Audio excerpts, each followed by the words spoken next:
No. No. No. No. No.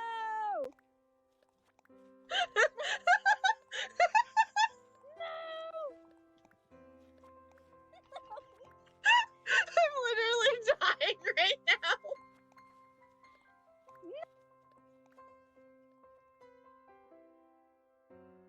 Oh no. Eat the cake! Eat the cake! Hurry up! Let's go! Cake's what makes us big, right?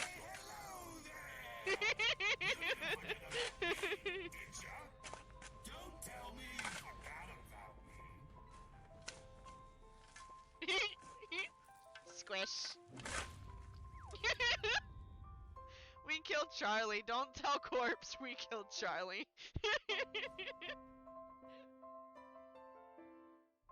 Oh, Rambo. Happy birthday to you. Running away. Happy birthday Running away. to Running you. away. Goodbye. Happy birthday, dear Rambo.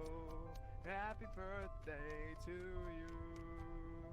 Thank you, Bulby. Of course.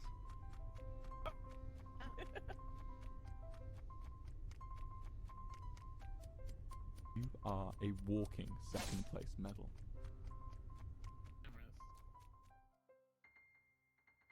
And we want to keep the same color, and it does again unnerve me that these things do not perfectly line up.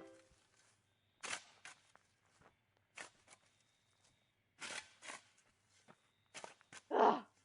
Disney, I need you to fix your grid. You really need to fix your grid here, please and thank you. Okay, I think instead of having the chandelier in the center of the Hello.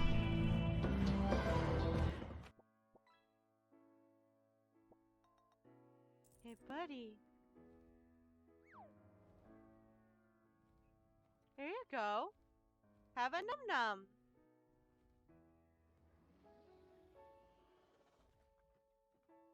Have another num-num. Look how happy he gets. Here's another one.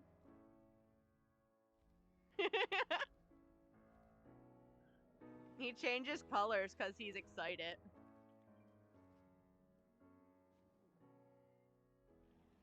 Uh-oh. Booger.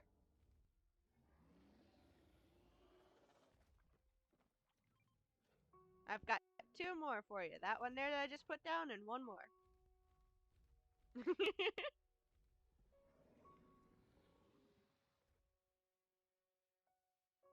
With the voodoo doll. Oh my god. Go burn the voodoo doll.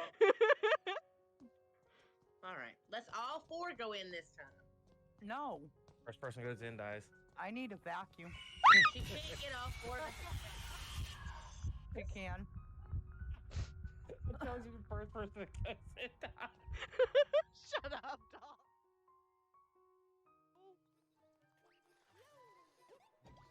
Thank you. Jeez.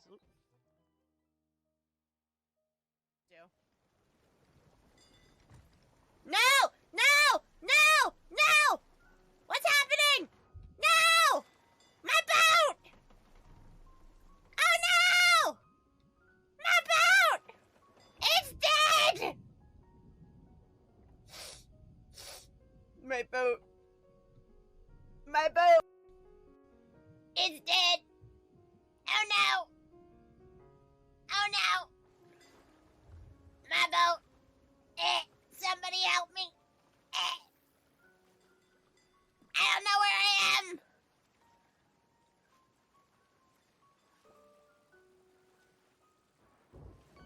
Help me! I've lost all my treasure!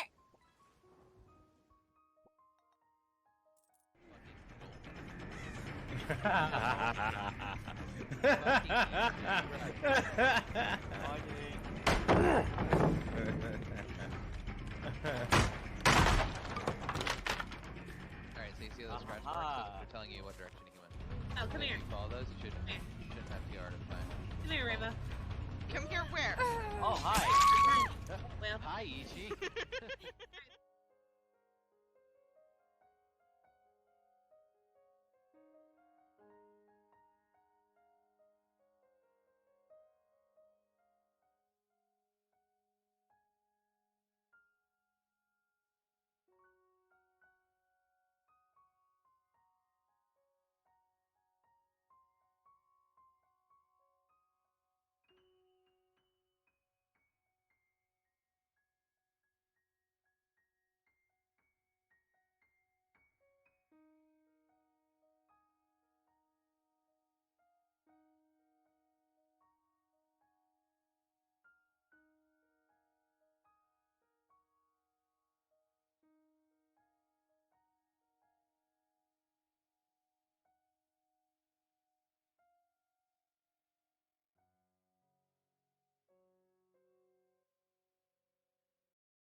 Howdy, hi, hello, yes, I noticed that my microphone was on. Okay, calm down. I noticed it. What's up, guys? What's up, everybody? Hello. Hello. What's up, though? What's up, though? How's your week going so far, guys? I know it's only Tuesday. It's only Tuesday, but you guys are rocking it. LMAO, hello, hello. I am sorry that we are starting a little bit late today. I forgot to edit the video to go up on the UBTube today, so I was doing the voiceover for that and getting it ready to post, and it should be posting to UBTube shortly, so I apologize, but I had to do that. I also was doing some final preparations to make sure that everything else was ready, because we're doing a lot of stuff in a very short time frame today, guys. Because your girl didn't stream on Saturday. We were supposed to stream on Saturday. Your girl didn't do it. I do apologize for not streaming on Saturday, but I did not get home until, 5:30-ish? 5:30? So I then had to unpack and get everything situated, and then I came up to my computer, and I was trying to get OBS working, but my capture card wasn't capturing my audio, and by the time I did finally get it working, it was like 7:30, 8 o'clock, and I'm like, there is no point in streaming right now. So, I'm sorry, but we didn't, yeah, I know, how dare I, Dow, how dare I. That's one of the plus sides to us streaming 3 days a week instead of 2 days a week now, though, is I have the ability to cancel stream and not feel bad about it. Because back when we only streamed 2 days a week, I felt really bad anytime I would miss a stream, and so I would just do it the next day to make up for it, and now I don't have that issue. I'm sorry you guys heard that for a second. I was working on opening the clock app on my phone, and I forgot to mute it. Somebody is asking questions on one of my tiki-talkies, and I will answer them later. I have other things to open. Only 2 days? Geez, I'm overdoing it. So here's the thing, Dow. When I first started streaming, and I have been streaming for, how long have we been going now, guys? 3 years? 3.5 years? I think we've been going 3.5 years now. When I first started streaming, I started so that I could help another friend learn how to stream. She was just really scared by the technology that goes into it. And I was like, it's really not that hard. I could set it up on my laptop. So I did. I set it up on my gaming laptop that I had at the time, and I learned how to do it so I could show her how to do it on her actual gaming computer that she had. And then she ended up stopping streaming, and I kept streaming. I did end up taking a year off, not last year, but 2023. I took a year off from streaming because I was working really, really hard in trying to get into my forensics career that I am in. I've known you for like 2+ years, so it has to be like 3-ish. Yeah, it's been like 3.5-ish years. We'll find out. We'll find out come, what is it, October, I think, is our affiliate anniversary. I have the dates underneath my profile. That's me! I have the dates underneath my profile. You guys can totally scroll down and see the profile dates. Fishy, fishy, fishy, fishy. So I took a year off to work on getting my dream career. I am now officially in my dream career. I have been in this position for a little over a year at this point, and I wanted to ease back into streaming. Started streaming 8/30/2021. So yeah, it's been 3.5 years. So I last January, 13 months ago, a year and a month ago, I moved into my own apartment where we are now. I had been working at my then new job for like 3 months at that point. I was working on getting a real gaming computer, which we got like, what, 6 months ago, if that. And I was working on easing my way back into the streaming community because I kind of had fell off and had lost a lot of my viewership and such, which is totally fine. It happens. I had to go through a little bit of a rebranding anyway because my job now requires I be extremely family friendly, and we were not always super family friendly on this channel, which you guys have been super duper acceptive of, and I appreciate that. But we decided this past year doing the 2 days a week, we wanted to, it's okay, it happens. It's just when you work for a government position, you have to be careful what you say online, which I totally understand. So it's fine. It is what it is. We've got to be very careful about what we talk about. So there's no politics, there's no religion talk, there's no cursing, there's all those fun things, but it's all good. We still have fun. We still cause chaos. So yeah, so you get it. As a viewer, you don't even really notice it unless Automod catches you. Yep, exactly, Doms, exactly. But so we decided that 2 days a week just wasn't enough chaos for you guys, and we wanted to amp it up. So yeah, I notice it constantly. You and Rockshaw both. Rockshaw notices a lot constantly as well. I think if Fen were here more often, Fen would notice it too, but Fen's not always super active, but that's because he's got a kid to take care of. So Fen's doing his own thing. But so we decided to amp it up to 3 nights a week. So we decided to do Tuesday, Thursdays, and Saturdays now instead of just Wednesdays and Saturdays. So you guys get that 3 days a week time. And we're here! It's Tuesday! Yeah, Doms gets caught with stupid stuff too. Yeah, Doms gets caught with really stupid stuff. The other fun thing is the couple of times that we've done words on stream with these guys, words on stream has wanted a word that's not technically completely appropriate, but it's like if you don't allow it to go through, then you guys miss out on points on words on stream. So it is what it is. It happens. It does what it does. Thank you, Alex, for the like on the clock app, by the way. I greatly appreciate it. For anyone who is not aware, we multi-stream. So I'm all over the place, which definitely does not help with me like looking all over the place. But we are on the green side, the purple side, and the clock app. So we are all over the place doing all of the stuff. The only reason we don't go on the red side as well is because our VODs get posted to the red side. You do have access to the VODs through the purple side if you are a subscriber, but if you want to watch the VODs for free, if you happen to miss a stream, the UB2B is where you want to go. Subscribe to me over on the UB2B. We're working on trying to get to our 500 subscribers over there. Surprised I haven't get hit with something. I cuss so much. You haven't cussed here, though. Dow, you haven't cussed here, though. So it's all good, bud. My mods, specifically Robo, my amazing boyfriend, is usually on top of things and making sure we explain to people why certain messages get flagged or letting things go through that aren't that bad, but it's all good. It's all good. In chat, no, I play nice in chat because I'm a guest. I appreciate it. I have noticed you cuss a couple times on your stream, but it's not that big of a deal. And I've talked to my union reps about it, and I'm like, hey, he knows what Twitch streaming is. Thankfully, I didn't have to explain it to him. And I was like, I raid out to people, and I can't always find someone that's like completely family friendly or have the ability to tell them they're not allowed to cuss. Is that an issue? And they're like, no, it's just make sure you give a disclosure and things like that. So we give our disclosure and it's all good. But yeah, what have you guys been up to? What have you been up to? We haven't seen each other since Thursday. What have you been up to? We've got a lot of things we're gonna get up to tonight. I don't know if you guys, I'm ex-military and a trucker. Cussing is my main language.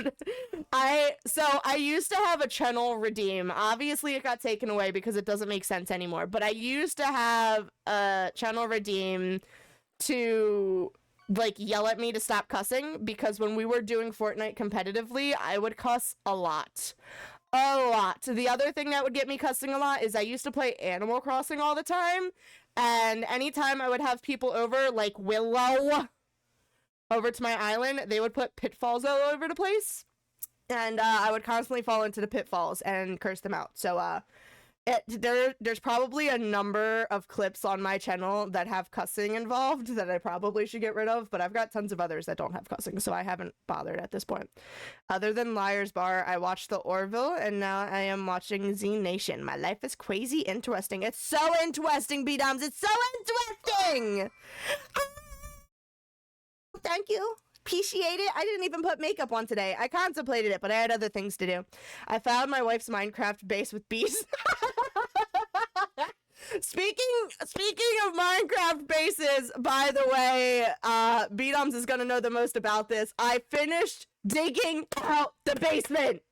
I finished digging out the basement. I posted makeup is unneeded. Oh, I appreciate it. I appreciate it. I don't go heavy on the makeup, Al. I just do a little eyeshadow to break up my face a little bit because otherwise I just flesh, whitewashed flesh. I posted a UB2B video. I believe it's up already. I think it went up yesterday. If it didn't go up yesterday, it's going up within the next week. It's going up within the next week. The one that went up yesterday is fishing. The mining one is going up within the next week. I think it's within 5 days. But I finished digging out the basement hole. I still have to dig the tunnel, but the basement hole is dug out. Are you trying to make the space bigger and better than the last one? I honestly don't know, B-Doms. I am very much... Did you watch that full video, B-Doms? Did you watch that full video? I'm very much the kind of person that goes over the top with everything and anything. So, it happens. By the way, what now? By the way, what? What's up? What's up? If you're looking for music to play in the background and are into EDM music, I'm a DJ and have a few mixes that you can play. I'd appreciate that. I do occasionally, I don't usually, I occasionally throw on Spotify in the background, and I've finally, I can't say mastered, but I've gotten more educated. I've gotten more educated on separating the tracks, and now that I don't use Restream to multi-stream, it's a lot easier for me to separate my tracks so that I can play Spotify for you guys. And anytime we're doing words on stream, or I'm drawing new emotes, or I'm drawing new overlays, because I design all my own overlays and all my own emotes, I play Spotify for you guys, and y'all have me jamming out. But I am always looking for some new fun musica to listen to. I don't know, you're probably not in a Discord, Doubt, but if you want to hop in the Discord and drop that link in there as well, I will definitely check it out. Sometimes I don't get to go back and check out links that are in the Twitch chat, so if you there's like hour-long mixes, that's phenomenal. That's phenomenal, because God, I've so hard to find music that I don't get flagged for. But yeah, I'd appreciate that. Thank you. You did check it out. What you think, B-Doms? What did you think about it? Was it crazy? Was it crazy? Did you love my commentary I threw in there? Their top 40 dubstep in-house. Gotcha. It's always nice just having background music. I know it's kind of bland right now. I do apologize. I ramble.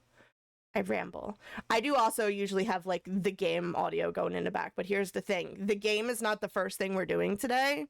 So, so that audio is not in the background.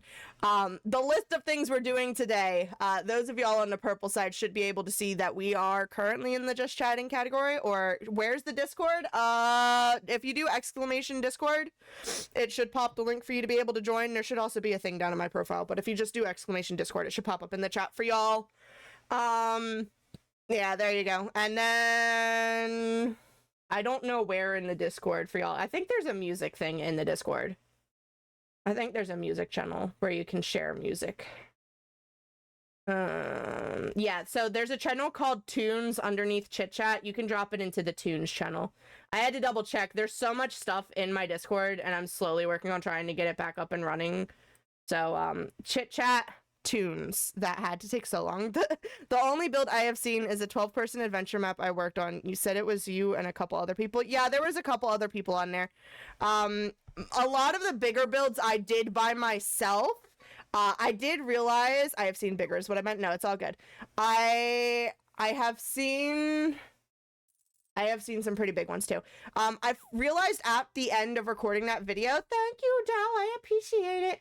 I realized at the end of recording that video that I completely forgot to show the giant nether portal XP farm that Mog had built me as well. So I showed the little like skeleton XP farm that we had, but we also have, or I think I showed the zombie XP farm, but we've got skeleton XP farms, we've got a spider XP farm, and then Mog, who used to hang out and chat all the time with me, he dates Deadly Mouse, one of my other streamer friends. He's Australian. He built me a nether portal XP farm, so it brings over the zombie pigmen and it drops them down for you to get XP. That is the quickest way that I am aware of building a giant nether portal to get XP from, so I completely forgot to show that, but that exists in that world as well. From people I know, the best build I ever saw was someone did a 1-to-1 recreation of the Starship Enterprise. See, I try to avoid recreating things that appear in real life because I have a lot of issues getting the like sizing to work out the way it's supposed to, but I don't know. So the kingdom that I did the video tour for is very much incomplete and unfinished and it needs a lot more work. A lot of it was done by just me. Some of it was done by getting others to help, like the villager farm was getting people to help with that. Anything that you see the area is dug out, that's all me. They never liked to dig things out. What happened? Soft tacos later. Anything that it's a really big hole that was dug out, any of the subway systems, I dug those all out pretty much by myself. There was a couple times, like one of the clips I have is of a couple of my friends helping dig out one of the tunnels, but most of those are dug out by me and me alone because I would sit there just in voice chat with them while I'm on Minecraft digging out tunnels. So a lot of that's just me, myself, and I, but some of the builds themselves they help with. And anytime I needed like redstone or all of my glowstone, they would go get that for me because I suck at going into the nether, as you probably saw every time I jump scared recording that video. I don't have a problem digging because I'm a dwarf. Are you a dwarf? Are you a dwarf? Who else do we know that's a dwarf, babe? There's somebody else that's a dwarf. But yeah. Can you tell that I ramble? I ramble a lot. Hopefully it works out in my favor when I do my presentation, though. So we've got a couple things that we're doing today. I know I just completely turned away from you guys, but I had to see what I was reaching for. I forgot you don't get references. Nope. No, I do not. No, I do not. Because I suck. So, we're going to be looking at Palia today. Yes, I promise. We will look at Palia today. Will we get much Palia playtime actually in? I have no idea. But we will get to looking at Palia at some point, I promise, because there are updates that we need to do, and I also need to get y'all's opinions on some things that I may or may not spend adult money on, that I probably shouldn't spend adult money on, but I'm gonna get y'all's opinions on them anyway. But before we get to that, we are also going to do, even when you start with Palia, you only get like an hour of actual gameplay, and you know what we have! Also, I started a Pal World server. Nice.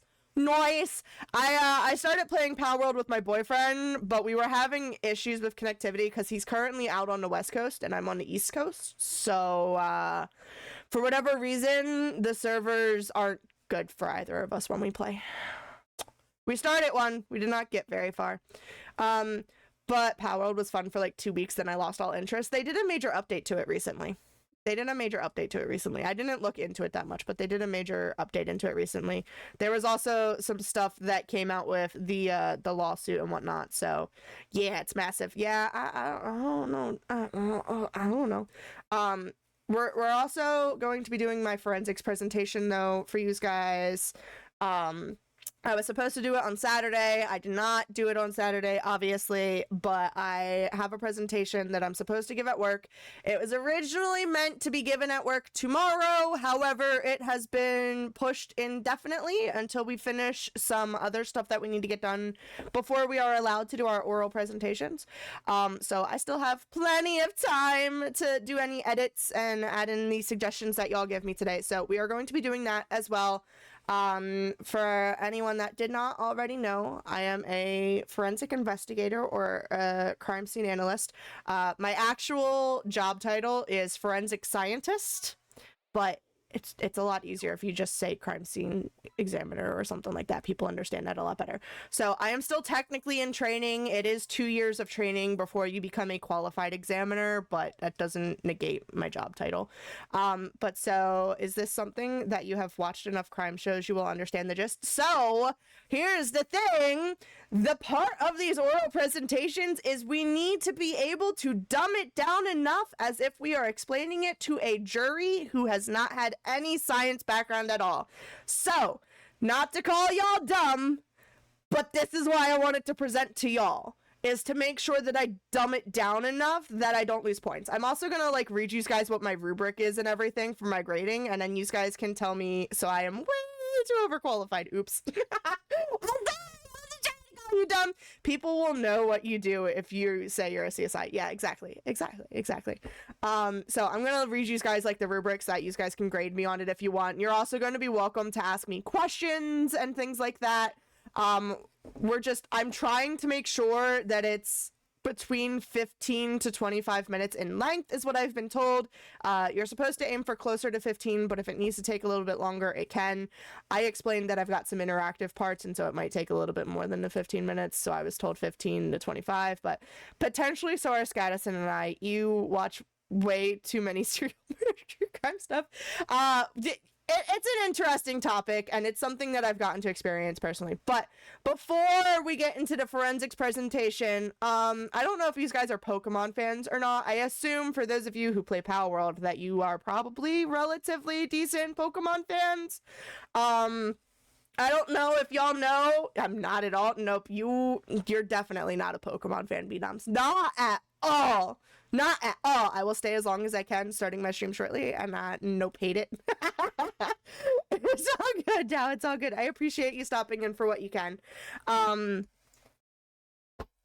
other thing is just me trying to make sure that I don't say 20 million times. Nope.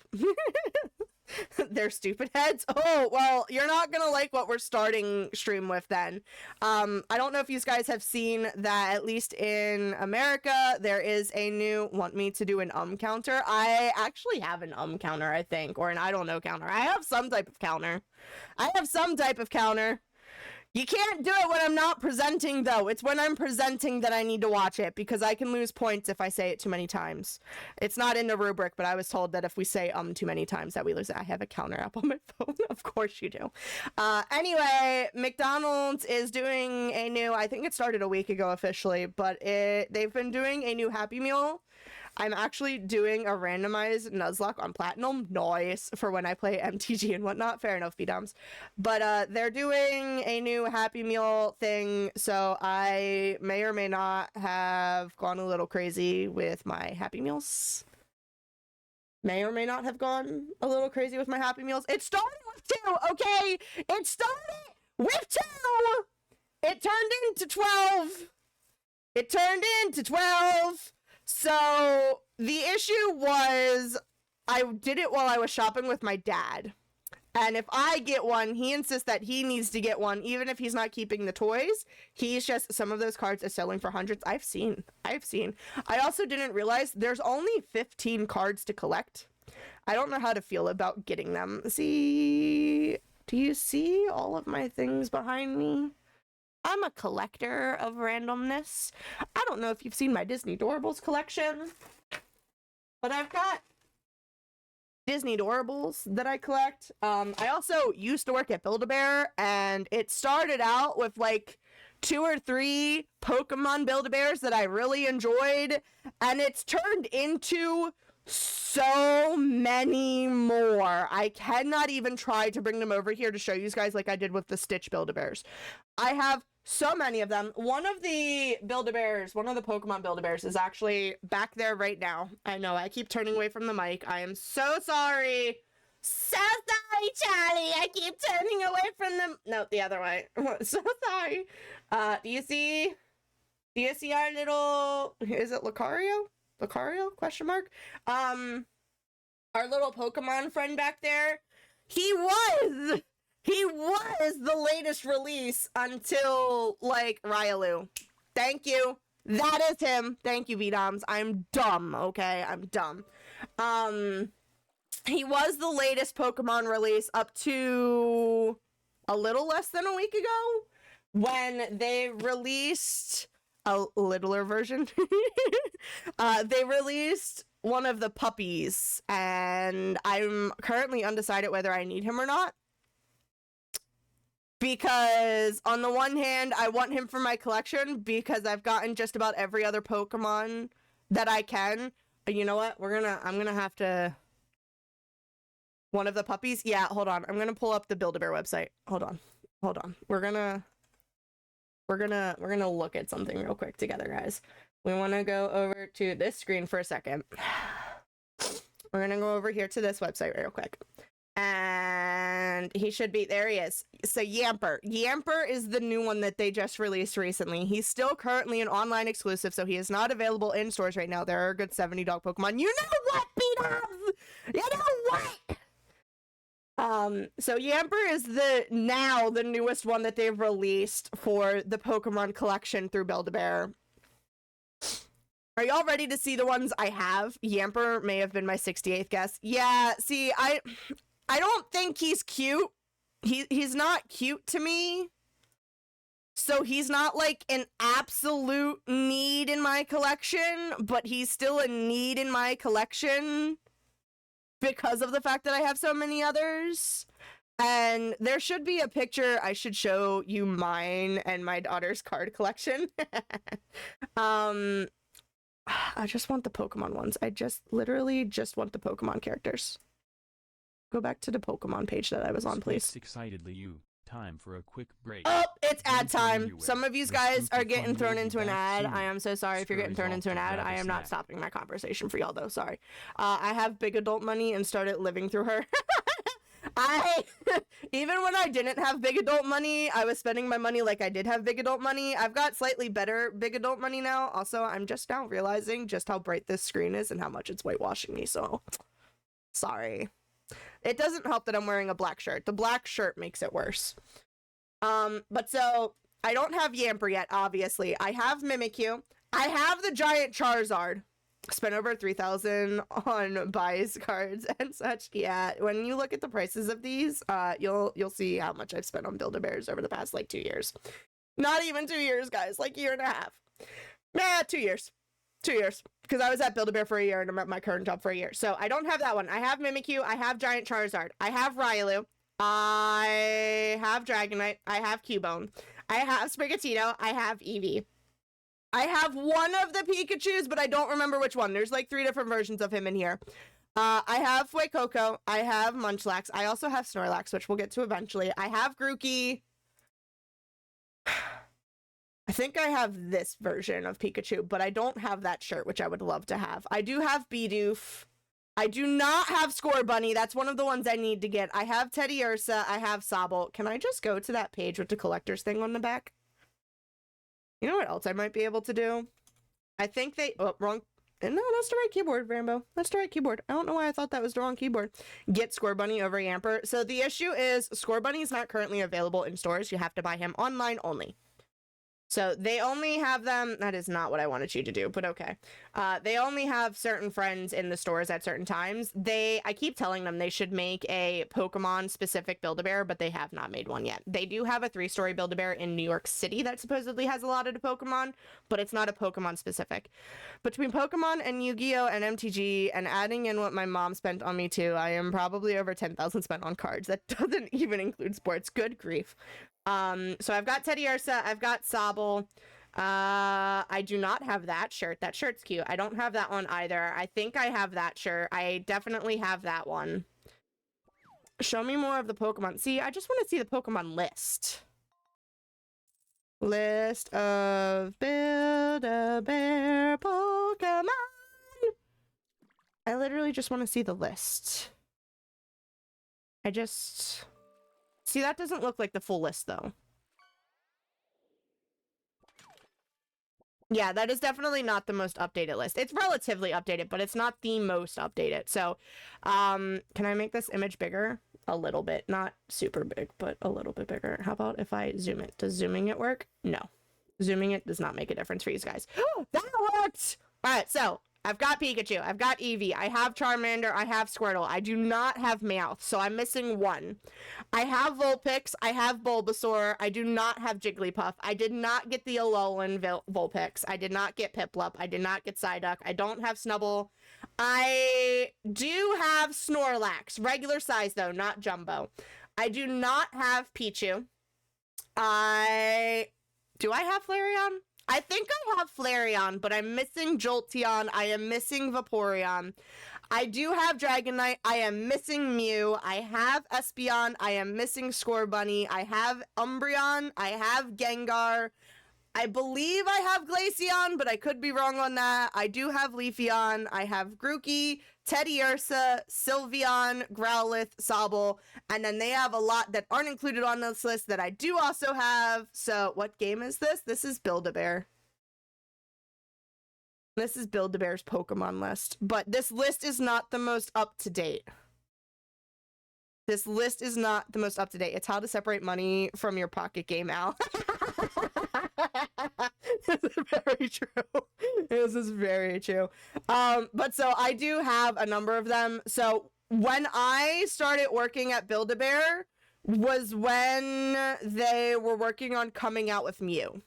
So anything pre-Mew, I have only been able to order online, and they do not have all of them available on... Build-A-Bear has definitely gotten crazy.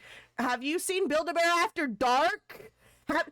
Ma'am, have you seen Build-A-Bear After Dark? Bulbasaur's big. I did not get Mew. I should have gotten Mew when I worked there. Eevee's available in stores all the time, so if you want Eevee, you can get Eevee all the time.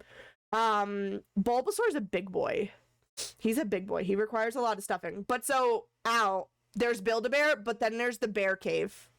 The Bear Cave is Build-A-Bear After Dark. You have to confirm that you're 18 years or older to access this portion of the site. Because it's more... I don't know. I'm not into stuffies. It's all I can do to keep my shirts from being stolen. Yeah, I'm very much into stuffies. I'm very much into stuffies. I have a binder with all of their birth certificates in it. But let's go back to our just chatting screen. Let me go grab this birth certificate binder. Hold on. Because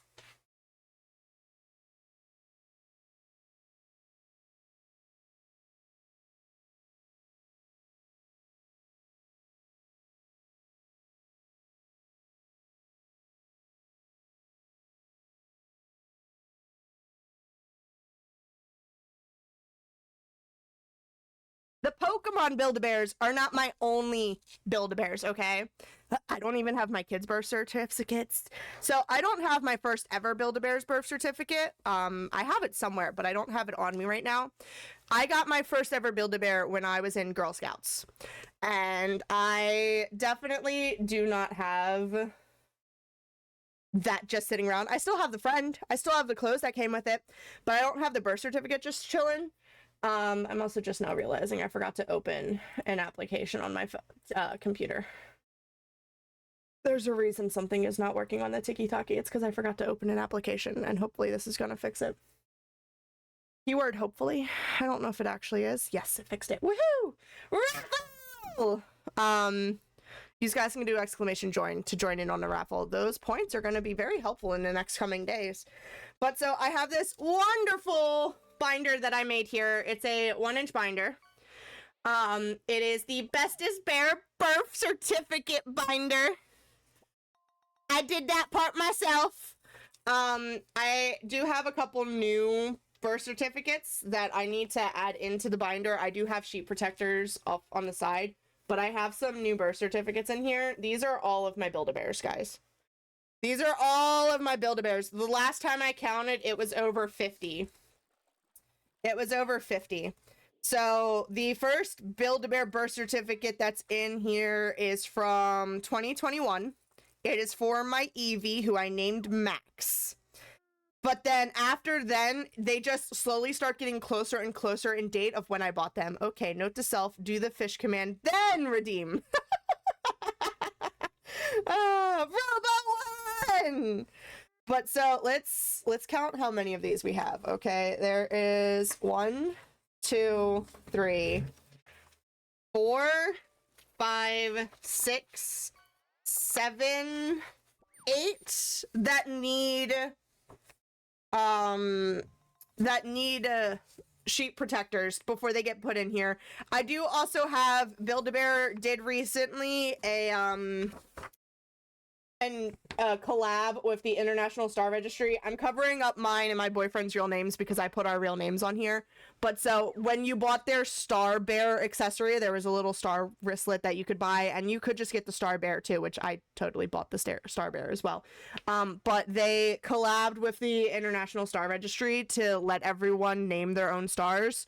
So I bought that bear, and I picked a star that you can see year-round from where I live, and I named it after my boyfriend and I put our names on the certificate. So that's what I was covering up, was our real names. Sorry, not sorry. You guys aren't allowed to see those.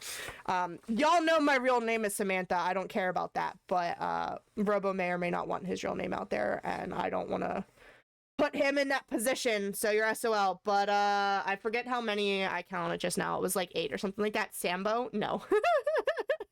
But then in sheep protectors, we've got 1, 2, 3, 4, 5, 6, 7, 8, 9, 10, 11, 12. My fingers are not working. 13, 14, 15, 16, 17, 18, 19, 20, 21, 22, 23, 24, 25, 26, 27, 28, 29, 30, 31, 32, 33, 34, 35, 36, 37, 38, 39, 40, 41, 42, 43, 44, 45, 46, 47, 48, 49, 50, 51, 52, 53, 54, 55, 56, 57, 58, 59, 60, 61, 62, 63, 64, 65, 66, 67, 68. There are 68 birth certificates that are currently in sheep protectors, and however many I said weren't in sheep protectors in addition to that. Okay, stream time for me. Have a great rest of the night. Appreciate it, Dow. Have fun with your games. Thank you for checking in today. But so there's probably like 70 Build-A-Bear over in my bedroom, guys. There's like 70 Build-A-Bear. And then that's not including the fact that I bought my dad Build-A-Bears as well. And so eventually, I don't think I even own 68 of anything except previously broken bones. That's not including the Build-A-Bears that I have gotten my dad, which I will eventually get when he decides he no longer wants them. And I have made sure that, okay, there's a couple that are going to end up being duplicate Build-A-Bears, but I have done my best to make sure that I get him ones that I don't have in my collection so that it just grows my collection when I get it. I've told Robo on so many occasions that when we get our own house and we make our dream house, we're going to have a Build-A-Bear in our house. The duplicates are just twins? Exactly. I'm gonna make one of our rooms Build-A-Bear. I'm going to paint it so that it's got the classic red, blue, and yellow colors, and we're gonna make it look like a Build-A-Bear, and I'm gonna put all of the Build-A-Bear up on the wall. And if I have extra money at any point in my life, I'm gonna buy my own stuffing machine so that I can just restuff them whenever I want without having to go to the store. But anyway, that's not even all of my plushies. That's just my Build-A-Bear plushies. But back to the Pokemon. So I went to McDonald's. We went to 5 different McDonald's when I was with my dad. One of them we didn't buy anything at, I don't think. Question mark. I think we only went to 5 McDonald's. We went to one twice. And then we went to another one. And then we went to another one. And then we went to another one, which I didn't buy anything at because they didn't have anything new for me. And then we went to another one. So yeah, we went to 5 different McDonald's. One of them I went to twice.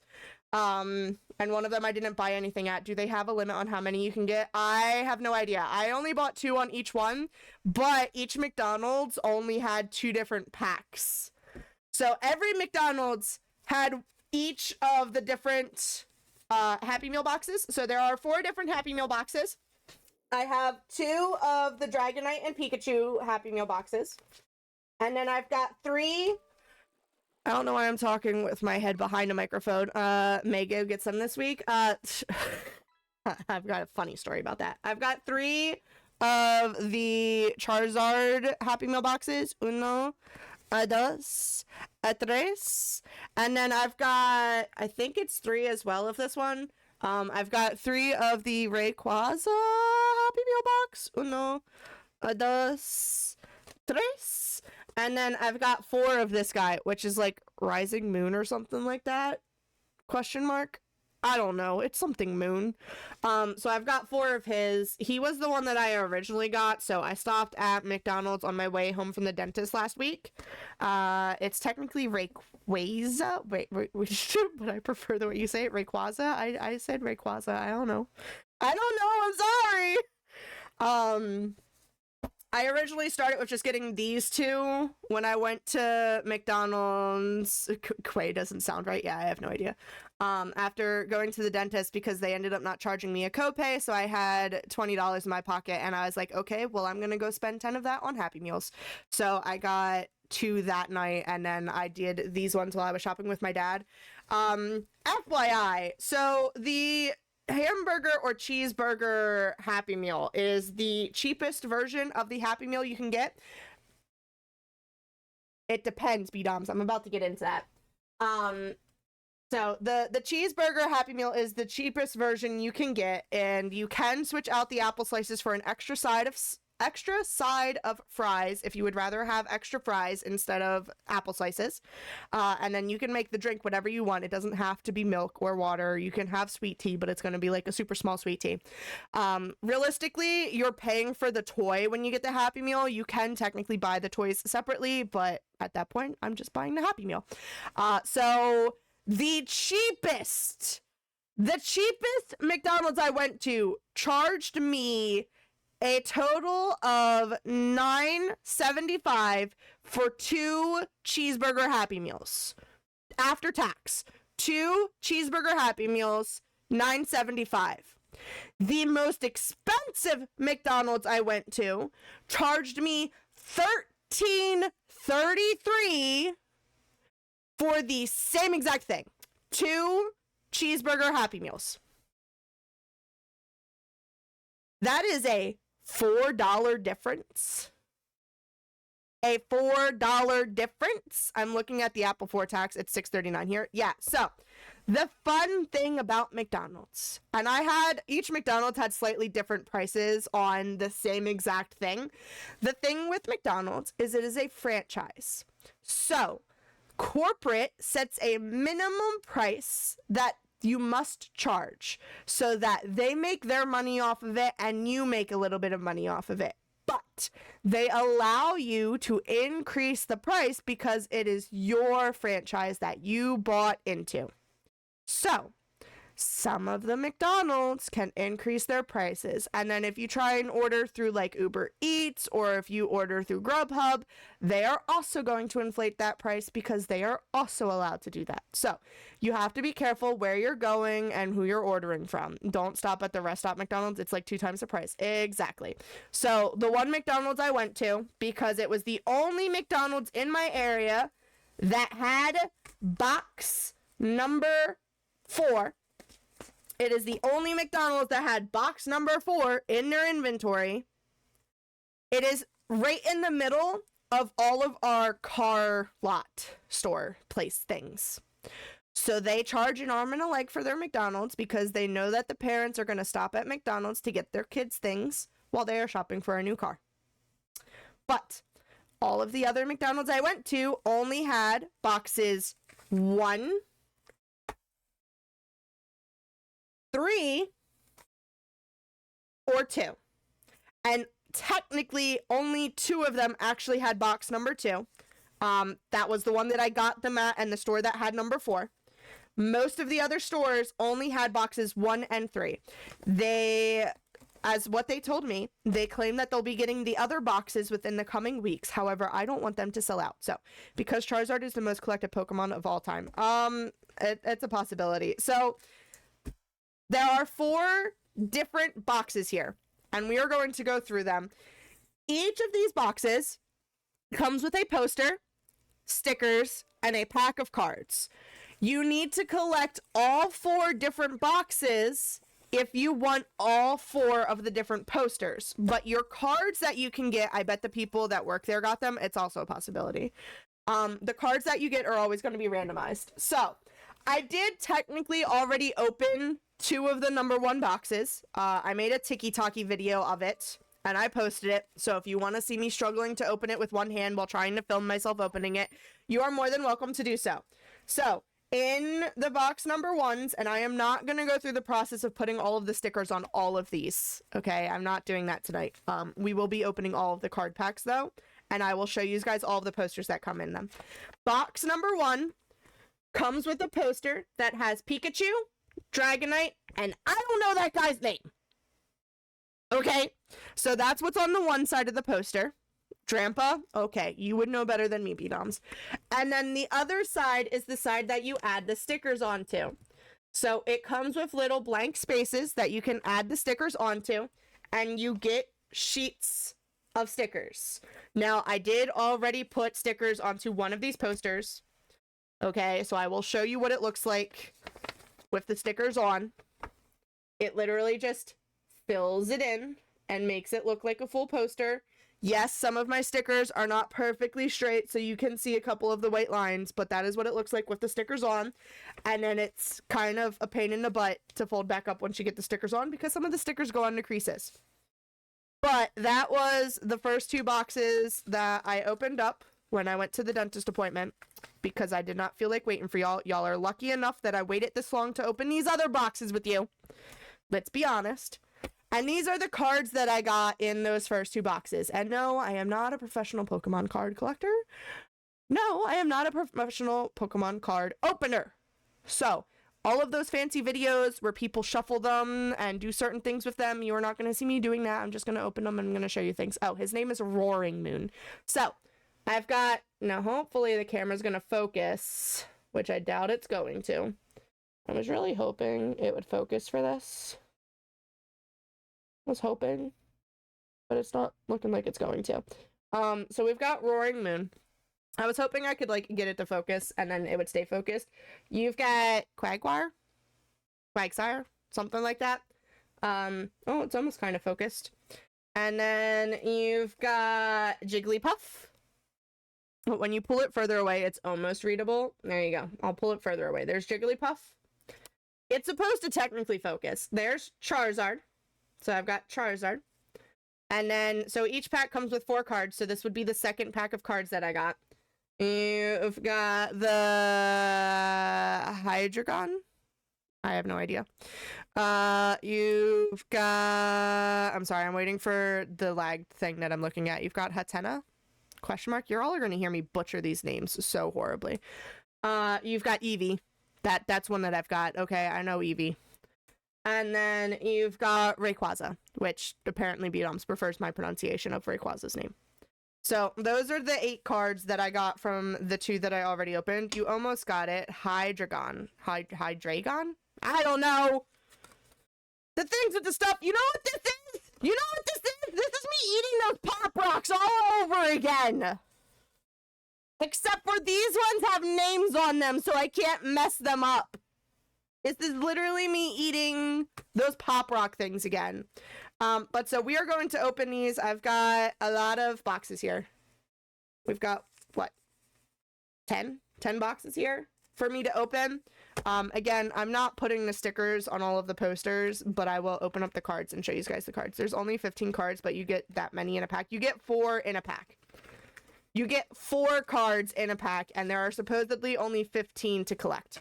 So that was 2 packs that I had opened. There's 8 cards there. So this is box 1. It's the same exact poster. I'm not going to go through the hassle of showing you guys the poster. This is what the pack of cards looks like for inside that box. I'm just going to go ahead and open all of the number 1s real fast and pull out the cards. There's only one other number 1. I don't know why I'm making a deal about pulling out the number 1s. I thought that was just 1. Oh, no, that was 2. That was 2 Happy Meals, so that's 2 pack of cards. Each pack of cards has 4 cards in it. 4 trading cards! Fishy, fishy, fishy, fishy, fishy, fishy, fishy. We're hoping that I get all 15 of the cards here of these and that I can just move on with my life, but who knows? I don't want to throw these on the floor. We'll just put them over there. All right, so box number 2 has Miraidon, or however you want to pronounce his name, on the front. There is also supposedly an app that you can download and you can bring the cards to life or something. I don't know. I wasn't paying super close attention to that, okay? So box number 2 is Miraidon. I have not seen these posters or anything, so I will show you guys these posters, but I'm not putting the stickers on tonight. At least not while on stream with you guys. And yes, it is looking like for the TCG mobile game. Yeah, it's that. It isn't looking like the stream's gonna run a little bit late tonight, so I do apologize, babe, that I'm gonna be on stream forever. I'm sorry. I love you. Pokemon cards. Once again, looks the same, just 4 cards. These are the stickers that come in box number 2. So you've got Pikachu and that Hydreigon guy. And then it looks like we've got either a Charizard or a Dragonite wing, and then a little clown baby and an Eevee. So those are our stickers that you get in this bundle. The poster itself has Miraidon, Koraidon, and Dragonite on it. I had to remember the other guy's name. I think it's Koraidon. It's like, the one guy is Miraidon and the other one is Koraidon or something like that. They're both from Pokemon Scarlet and Violet. And then you've got Dragonite and Pikachu. And then the other side of it has Dragonite. I was right! Pikachu goes on here somewhere. And then you've got the polygon shaped guy. And I don't know the other guy. The thing with the stuff. So that's what that poster looks like without stickers on it. Again, I'm not putting the stickers on it. I'm trying, B-Doms. I'm trying. I'm not a huge Pokemon nerd. I just think some of them look cute. Okay? I just think some of them look cute. So the other one's going to be the same poster. Oh, look. He's right here. Koraidon. Rambo, why don't you just look at things? The only mispronunciations you've done are the ones that big fans even do. That's fine! More trading cards. I'm not going to take the poster out of this because it's the same as that last box.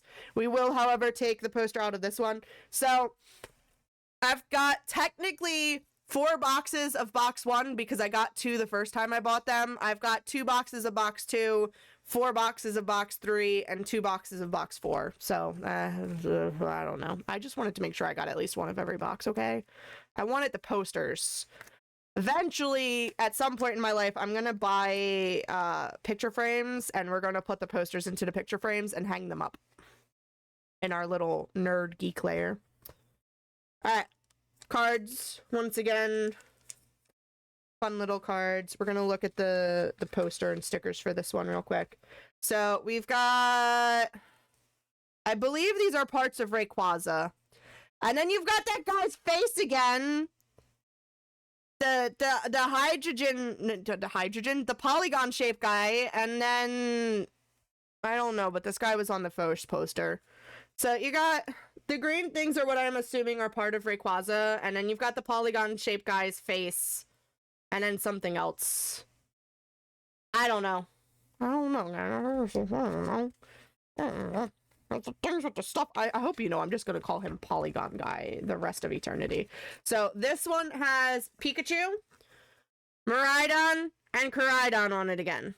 Why they have to be on these posters again is beyond me, but they apparently have... Ooh, you know what? Since I have 2 of each, I can do both poster sides in picture frames.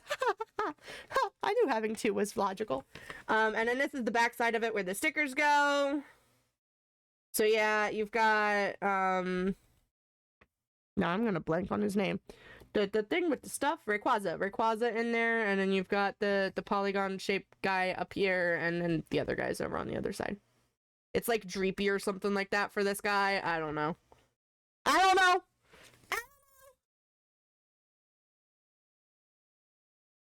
Things with the stuff, okay? The things with the stuff. I'm trying to open these relatively quickly without ripping them. I do apologize.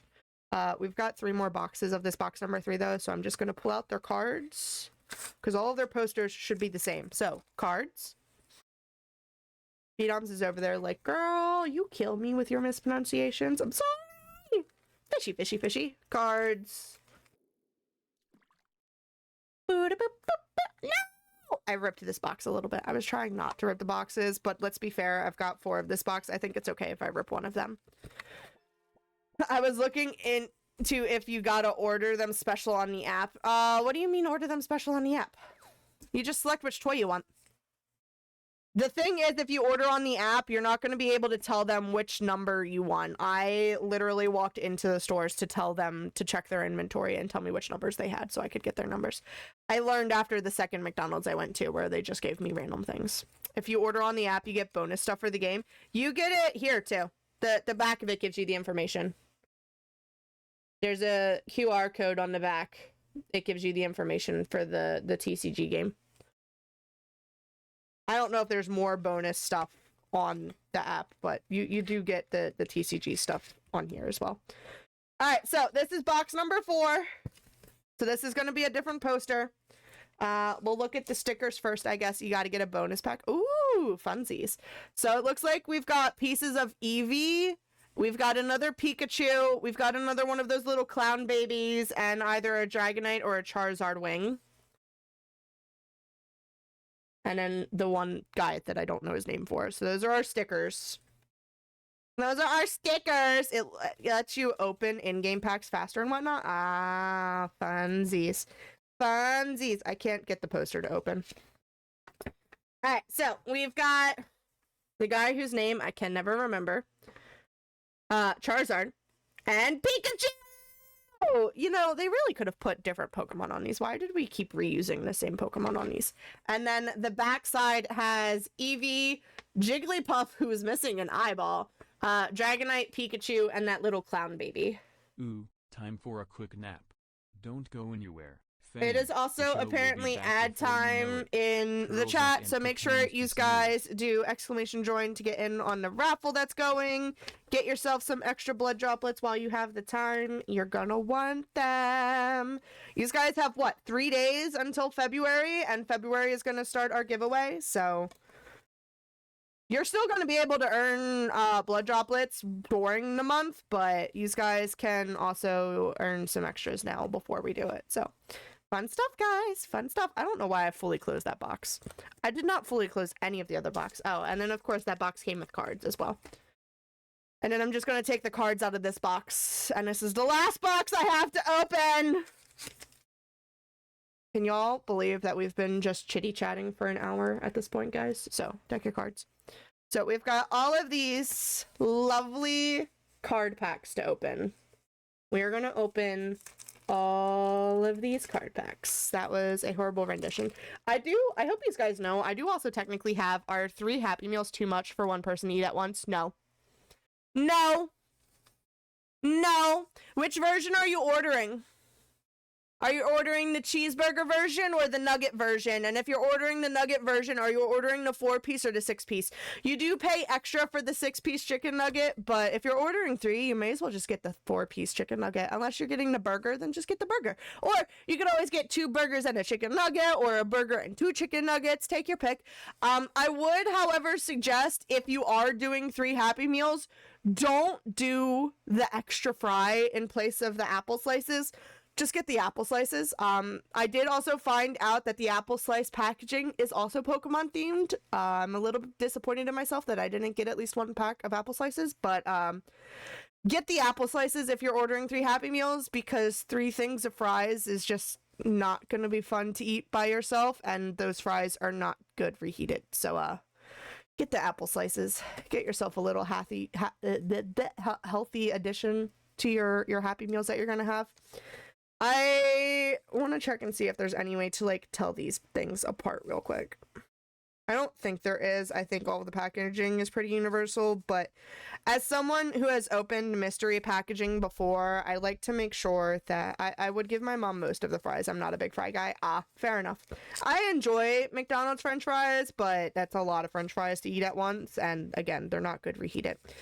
It does not look like there's a way to distinguish what cards are in what pack, so that's fine. We're going to take a quick look. I know you guys cannot see next to anything on here because it doesn't want to zoom in, but it says 4 additional cards on the bottom. You've got Dragonite and Pikachu on it. On the back, it's got the gotta catch them all down on the packaging. It's got the address for where they're manufactured. And then it says made for McDonald's 2024 down here where the recycling logo is. Maybe because it's cooked in beef tallow and I am not used to beef flavor. See, I prefer them because of that. McDonald's is one of the best places I enjoy getting fries. I think the other one is Arby's. I think Arby's is the one with the curly fries. I like the curly fries place. Any other place sucks. I don't like fries from anywhere else. I don't even like Chick-fil-A's waffle fries. Don't. See, I don't know what's up with Wendy's fries, but I'm just not a Wendy's fries person. I will quite literally go to Wendy's and get a Frosty and then drive across the road to McDonald's to go get McDonald's fries to dip into my Frosty. I don't like Wendy's fries.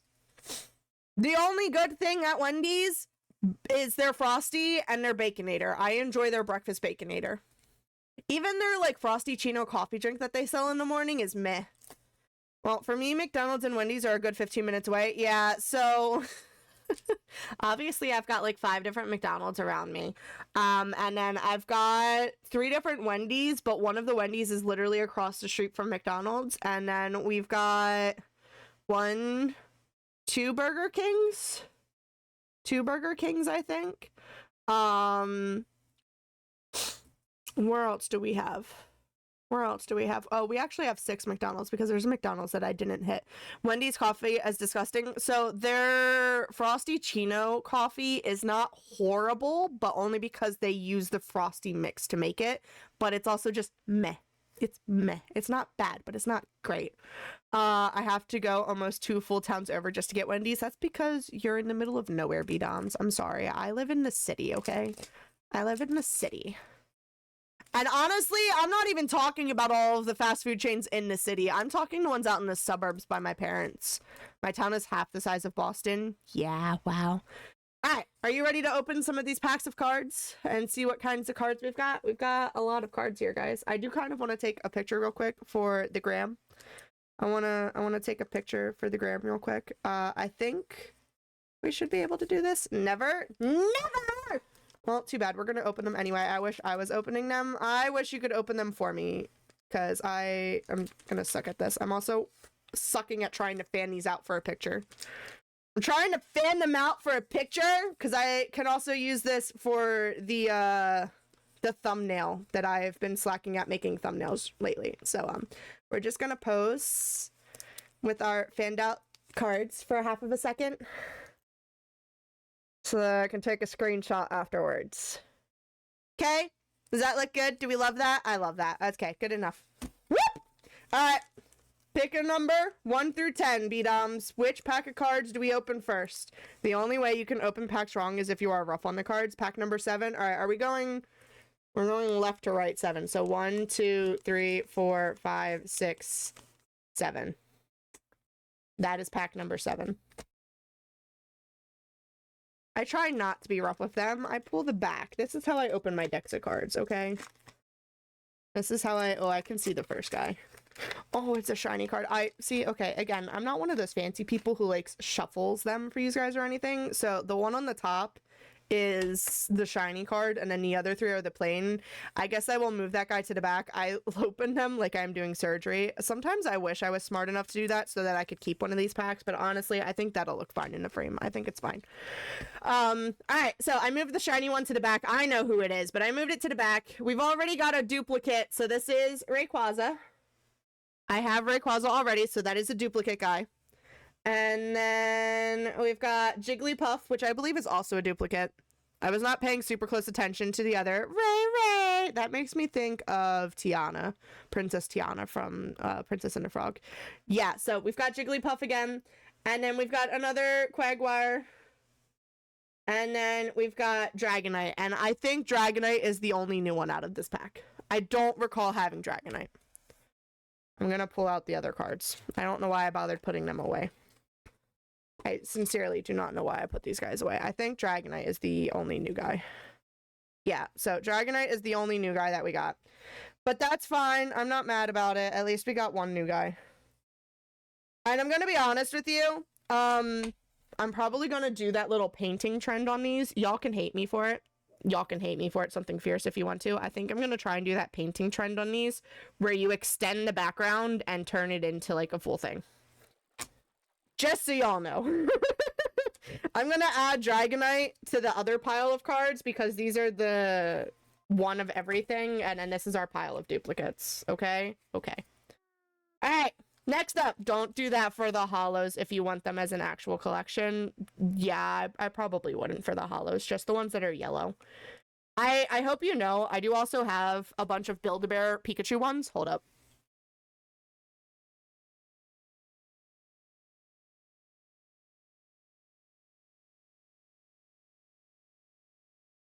So, when Build-A-Bear first started doing their collab with Pokemon released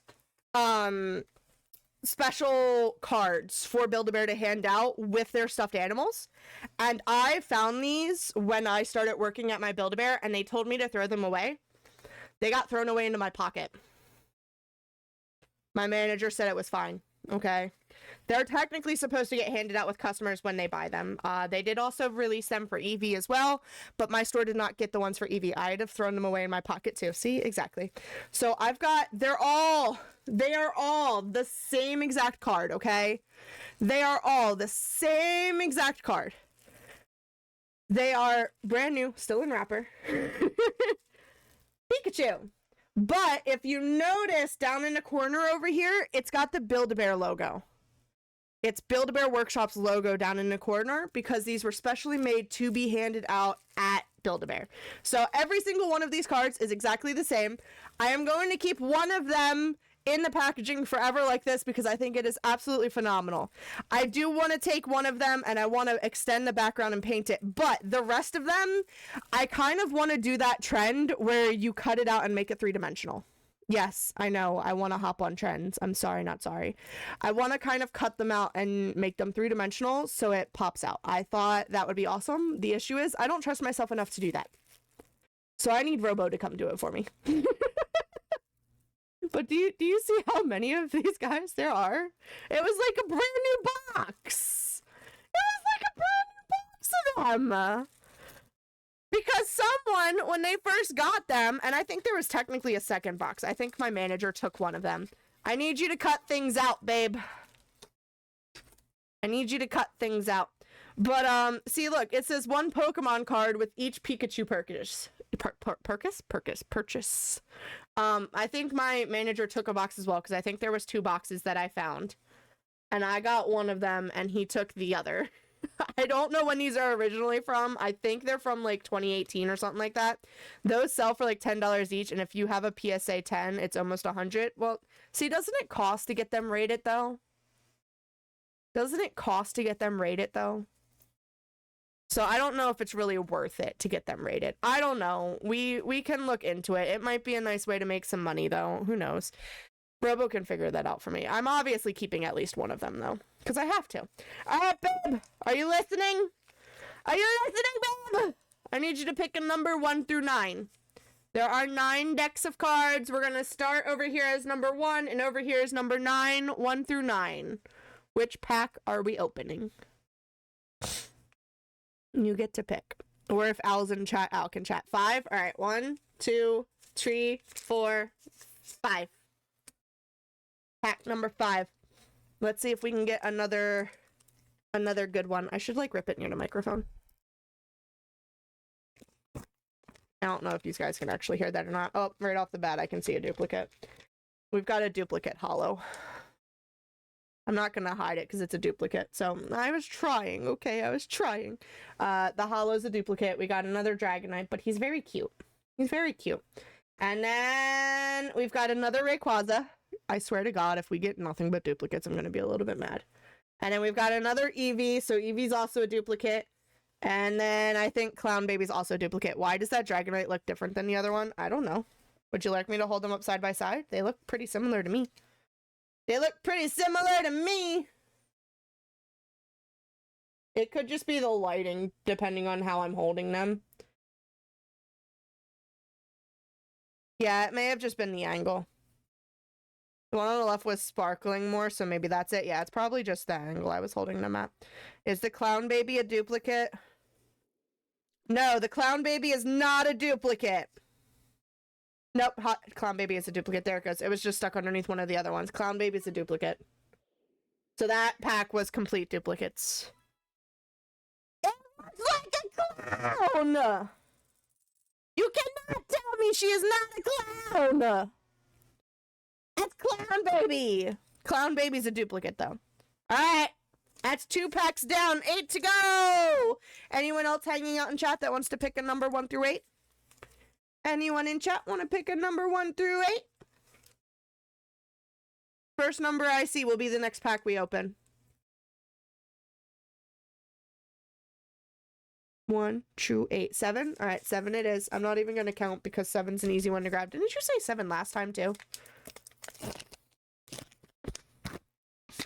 I think you said 7 last time too. This is duplicate. Duplicate! It's your fault. It's your fault. So this entire pack is a duplicate. I looked through it. Roaring Moon again, which is one that I got in my OG set. Charizard, another one from an OG set. Eevee, which we just had a duplicate of. And the clown baby. Her name is Hatena. Hatena! Which I definitely just mispronounced. It's okay. We're not doing too hot though, guys. I think we've only gotten 1 new card so far out of 3 packs. Alright, we still got 7 more to go. Clown baby is more like a living wizard hat than a clown. She looks like a clown. She got a little fuzzy ball on the top. It's like a clown. Alright, 7 packs left. Which one shall we open next? 7 again. B-Dom's votes 7 again. We can open pack number 7 again. Whoop, whoop. You like number 7, huh? You think it's lucky. It has not been lucky for you so far. Also, hi, Kathy. How's it going? Oh, thank God. Not a duplicate. Thank God. Not a duplicate. I'm throwing this guy to the back. I like 27, but that isn't an option. Fair. All right, so I moved our holo to the back. I moved the holo to the back. We've got Charizard, which is a duplicate, but that's fine. Jigglypuff, also a duplicate, but again, that's fine. Clown baby again, duplicate for like the 5th time, but our holo is Pikachu. The commons are probably all going to be duplicates. You know what? Shut up, B-Doms. We got Pikachu. Pika Pika. There is a thing online, a picture online of all of the different cards. I have been seeing posts of it all day. I do not remember what they all are. So we are up to 1, 2, 3, 4, 5, 6, 7, 8, 9, 10 so far. We are missing 5. We are missing 5. I kind of wish Jigglypuff stayed the mascot, but I get why they changed. What do you mean Jigglypuff stayed the mascot? You mean Jigglypuff used to be the mascot of Pokemon? What? What? ¿Por qué? 1, 2, 3, 4, 5, 6. 6 packs of Pokemon cards. Somebody pick a number 1 through 6. And that'll be the pack that I open. 1 through 6. McDonald's Happy Meal Pokemon cards. What are we doing?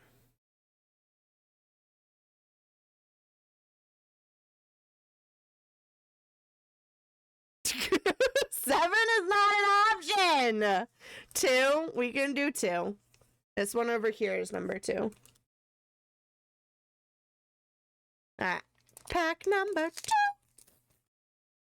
2. We got another new boy. I can see it. I really need to stop opening them that way, so I stopped seeing it. Maybe that's what I need to do. Did I just flip that upside down? No, it was flipped upside down to begin with. Okay. I was about to flip this back over, but I would like y'all to see that this one is flipped upside down. I don't know if this is like tarot card reading type stuff over here, but this one was upside down. So the other ones are all the right side. This one is upside down, but we got Umbreon, so we got a new boy there. And then y'all got a little bit of a sneak preview of the guy underneath. I have heard of misprints, but upside down. It was upside down in the thing. So it looks like it's the same way when you look at the back of the cards, but he was upside down in the pack. It was upside down in the pack. The ball and everything is the right way around, but it was upside down in the pack. So we got Umbreon. Umbreon is a new boy. We've got the Dragapult. That is the guy that I was trying to remember his name of. Dragapult is on a lot of the posters. He is also a new boy. So we got 2 new boys. And then we got Clown Baby. So we got a duplicate. But then our wonderful holo is Koraidon. So our holo is Koraidon. I'm sorry, I had to like double check the name before I mispronounced it. Because he looks a little funny in that picture to me. He looks just a wee bit funny in that picture to me. So I think that makes 13 that we have. 1, 2, 3, 4, 5, 6, 7, 8, 9, 10, 11, 12, 13. Yeah, so we're only missing 2. We are only missing 2. And then we will officially have all of the Pokemon cards that you can get. Because he converts into a rideable vehicle. Yeah, I know. I know. He's not technically a vehicle, though. He runs on his legs. Like a weirdo! Alright, we've got 5 more packs of cards. Babe, if you would like to pick another pack of cards, you can pick another pack. I'm just saying, B-Doms. He's technically rideable from the get-go, and he very much just walks around on his feet. So, I don't know if he's technically a vehicle. And the other one rolls around on his tires. So, we've got 1 through 5. His counterpart, Miraidon, is a motorcycle. Yes, he is. He rolls around. The Koraidon, however, does not roll around on his feet. Alright, 1 through 5. Which pack are we opening? I keep, like, shifting it behind one another. I really need to stop doing that. I'm also just now realizing that the pack cuts, then Varoom is some weird car. I have no idea. Your guess is as good as mine, bud. Your guess is as good as mine. Sorry, I need to go over here and do boop real quick. Just go boop real quick. All done. I did my boop. I did the boop. All right, 1 through 5. Anybody shout out a number, 1 through 5. We will open that pack next. A random number generator says 2. 2 it is. Thank you, random number generator. We only need 2 more. We only need 2 more, and we've got 5 more packs of cards. Again, your girl needs to stop looking at these. I made the comment to myself that I need to stop commenting. All right, we're starting out with a dupe. Charizard is a dupe. And then we've got an Eevee, which is also a dupe. And then we've got a Quagsire, which is also a dupe. And then we've got another new boy. So we got Miraidon to go with our Koraidon counterpart. He is also a holo. I'm sorry, that reflection was really bad over there. Shiny, shiny holo. We got Miraidon and Koraidon, so now we are missing what, 1? We're missing 1? Do you think we've got that one last guy in these 4 packs somewhere? Do you? Do you? We've got so many dupes, by the way. Look at this stack of dupes. Alright. No, just to annoy you, that would suck, B-Doms. It would suck. I would trade you. I would send you all of these cards for 1 card. Alright. 1 through 4. Anybody can pick a number 1 through 4. Which are we going with? We're slowly edging our way towards our forensics presentation, by the way. Number generator says number 1. Number 1 it is. Number 1 it is! Is the one you need Hydreigon? Probably. Probably. Let's be honest. You're probably right. I flipped it upside down, so I didn't see it this time. And then we're moving our holo to the back of the stack. Ready? Alright, Rayquaza, duplicate. Dragapult, duplicate. Clown Baby, duplicate. Do we have this guy? Is this the guy you were asking me about? Hydreigon. You said Hydreigon. Do I have Hydreigon? We have Hydreigon, so it's not Hydreigon that we need. Jeez, those Charizards are common and still sell for $2.25 a piece. Bro, give me my money. Pays for my Happy Meals, bro. Alright, so we do already have this guy. This is the Hydreigon you were talking about. He is a duplicate, so we already have him.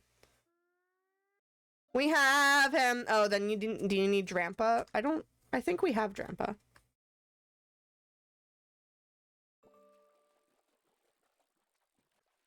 Don't we? Maybe? Or am I dumb? No, we don't have Drampa. We have Dragapult. It's Drampa that we need. It's probably Drampa that we need. Alright. 1, 2, or 3. We're down to our final 3 packs. 1, 2, or 3. Drampa is the derpiest dragon ever. Oh, he's the one with the cloudy hair looking thing. The one whose face we kept getting for the stickers. 2 because middle. 2 it is. 2 it is. You guys are almost done picking numbers. I don't know who all is here hanging out in the chat, but thank you guys for hanging out. I greatly appreciate it. I know this isn't the most fun thing in the world, but we're slowly getting through it together, guys. And soon enough, you guys are going to get even more bored with our forensics presentation. All right, ready? Duplicate Umbreon, not upside down this time. Duplicate Dragapult. Duplicate Clown Baby. I feel like Clown Baby has been in every single one. And duplicate Roaring Moon. So this guy is also a duplicate. We had him in one of the first packs that I opened. We are now officially down to our last 2. Robo, babe, if you want to do us the honor and pick a number 1 or 2, that will determine the order in which we open these packs. Which one should we open first, babe? 5, sir. I'm just gonna go 1, 2, 3, 4, 5, and 5 equals 1. B-Doms still says 27. Well, guess what? 27 would also come out to number 1. So, we're opening number 1, guys. Your girl's not gonna look. I'm not looking! I'm not looking! And I'm moving our hollow to the back. I'm slowly learning how to do these. Not if you did snake draft. What? I don't know. Alright, we got Rayquaza, also a dupe. I am so sorry that the camera didn't want to focus more. Jigglypuff, also a dupe. Clown Baby, also a dupe. And Pikachu, also a dupe. But who can be mad at having Pikachu? Who can be mad at having Pikachu? I swear, B-Doms, if you jinxed us and I'm missing 1 lonely card out of, what did I get? 12 things? Out of 12 packs of cards! If we're missing 1! Watch me get 3 packs and have 2 Drampa. I swear, B-Doms. I swear! We are missing 1 out of 15 cards right now, guys. 1 out of 15 cards. I'm just gonna, whoop. We're gonna move this bad boy, our hollow, to the back. He's in the back. Alright, duplicate Charizard. Duplicate Dragapult. Duplicate Quagsire. Are we ready for the last one?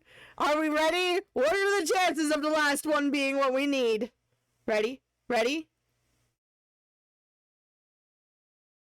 What is it? I can't see. What is it? It's Drampa! Woo! We did it. Congratulations. We have a full set of 15 McDonald's Pokemon cards. That was so close. So you're telling me I need like 10 packs to get the whole set? Probably. So I have all of our hollows on the top here. You need, if you luck out, you need to get a minimal of 7 packs. 7 packs in order to get all of them, because each pack comes with a hollow. So your 7 hollows are Drampa, Miraidon, Hydreigon, Pikachu, Dragonite, Roaring Moon, Koraidon, and then you get into your regulars. So you have 7, 10 packs and 15 different area of McDonald's. Yeah. 10 packs in 5 different areas of McDonald's. Yep. But February 7th, a new bundle comes out, and that's going to be $60 out of my pocket. What do you mean a new bundle comes out? What do you mean a new bundle comes out? Are there going to be more Pokemon cards? B-Doms. B-Dom. B-Doms. So there are 7 hollows to collect, and then these are the regular ones. So you've got Dragapult, Umbreon, Quagsire, Jigglypuff, Charizard, which I feel like should have been a hollow, Clown Baby, Eevee, and Rayquaza. That is it.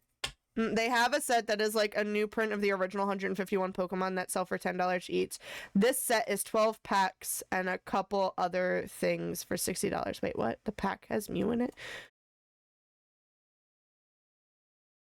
Through McDonald's? Through McDonald's? Am I gonna go through this all over again? I don't have money to go through this all over again, okay? I guess I gotta sell these. If anyone wants to buy these... No, just regular booster packs? Okay, then that's not happening. I was gonna say, if anyone wants to buy these, we've got quite a number of duplicates here. Maybe I should try and list these online. Maybe that's how your girl makes money to go to the dentist. Maybe I should sell some of these dupes. I'm sure Robo's son would also like some of the dupes, though, so I'll probably leave one of each dupe, and his son can have them if he wants. Yes, I know I should not be flipping them and bending them like that, but I did it anyway, okay? Huzzah! We did it! Most of them landed right behind me. That made me cringe a little. I'm sorry!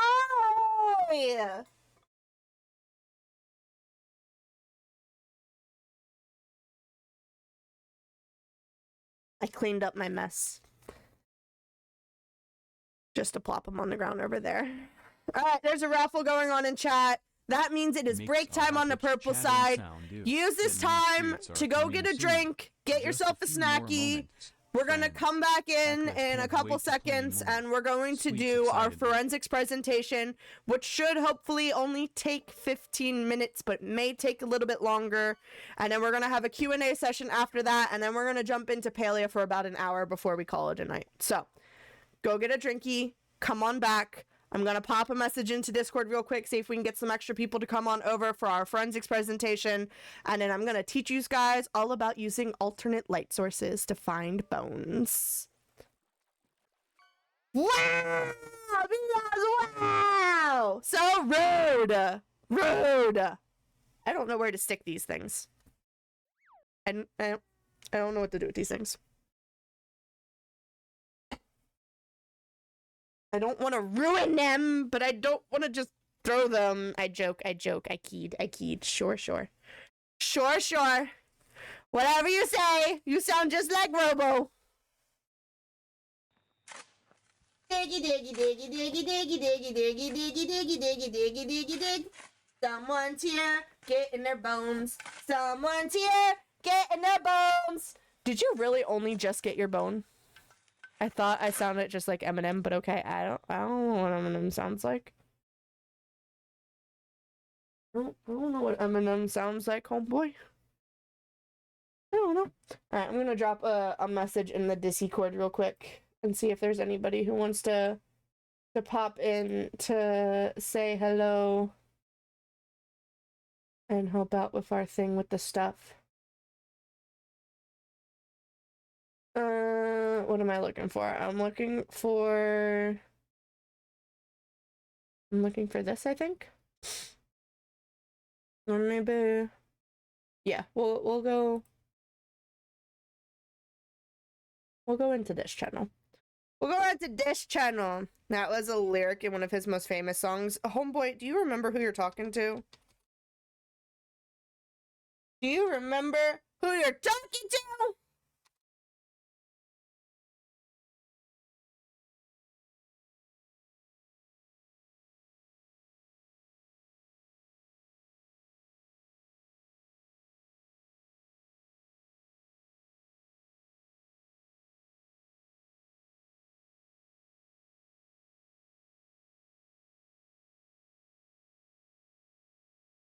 I don't remember who I am. You wish you recorded what? My tongue sticking out? You can always go back and clip it. Alright, I have posted the message in the Discord. I don't know if anyone's actually going to see it. I am also going to send Luna a message because the some of the photos featured in this presentation are thanks to Luna. So I am going to message. I threw my empty bottle into a barrel halfway across the room, only it bounced off the same side 4 times and went in. Nice. I'm going to see if Luna wants to come.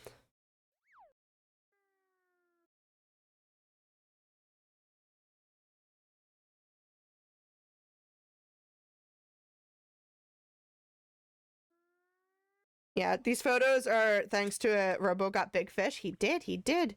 I completely skipped over whatever that Snapchat Luna just sent me about a Tesla was. You did it backwards again. But Luna graciously gave me some items to use to be able to take the photos for this presentation. So I think it's only fair that I let her pop on over and watch the presentation and know that I did this for her. Just a quick little heads up, I did put little black boxes over some pertinent information that I don't want you guys to see, such as my full name and the organization I work with. But the rest of this information on this PowerPoint is nothing. That's a lie. There are some photos that are of my department, but nothing in this presentation is specific to my department. This presentation, are we supposed to guess? Guess what? Guess what? Guess which photos are from my department? I'm sorry, chat moved over here. I normally have chat right here, but because I put up the presentation, chat disappeared off that screen. So I have to look over here. Is it a rock or a bone? So there is a little session where we are going to play a Can You Find It, but you are not going to actually guess, no. You'll get an explanation when I actually start doing the presentation itself. But there is some like interactive game, think of it like Find Waldo, that we're going to be doing while we do this.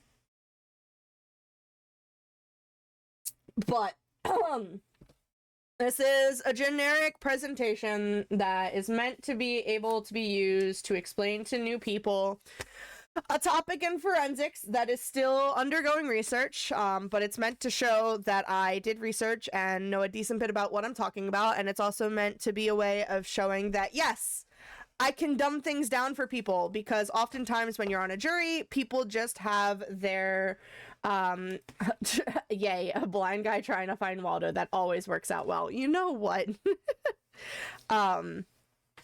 It's meant to show that I can explain to jurors who are used to seeing crime scene shows what real science is like and why we do certain things. So this is my presentation that I need to present in order to continue on with my research. I do have some paper printout versions of the PowerPoint here for me to write down notes when you guys have little tidback feedback things to give me. So if you have feedback, you are more than welcome to give it to me. If you think something should be reorganized, if you think I should add more information or less information, feel free to let me know. I will say that I'm probably going to hyper focus on this presentation and not respond to chat during this, because in theory, this is meant to be just a 15-minute straight segment that I am talking to people in a courtroom and not being interrupted. So if I ignore you, I do apologize. It's not on purpose. It's just going to be me doing this presentation. I will technically be standing when I do this presentation, and I will be wearing really nice formal attire like I'm at court. But you guys get the Twitch stream version. So I am going to go through our evaluation sheet real quick that we get. So we are graded by people in our unit, but we're also graded by people in other units, so save questions for the end. It would be great if you did, but you are also welcome to throw them into chat while I'm talking, and then I will scroll through and I can answer questions at the end. But you can pop questions into chat as you think of them if you would like to, and then I will answer them at the end if that seems fair. Because I don't want you guys to forget the questions you're thinking of, but I'm not gonna see chat. It's not going to be like in my face, if that makes sense. Yeah.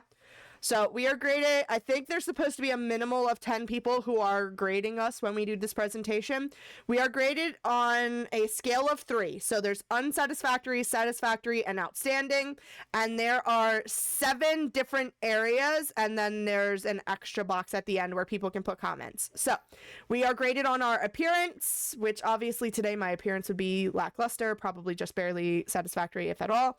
Our demeanor and our composure when talking, our communication skills, our speech, so that would be the not saying 20 million times, technical knowledge on the subject, scope of knowledge on the subject, use of exhibits, and visual aids. Now, I do have photos in this presentation to show you guys, but I will also put it out there right now that when I give this actual presentation in the conference room to my peers, I am going to have a literal physical example on the table in front of them for them also to be able to interact with.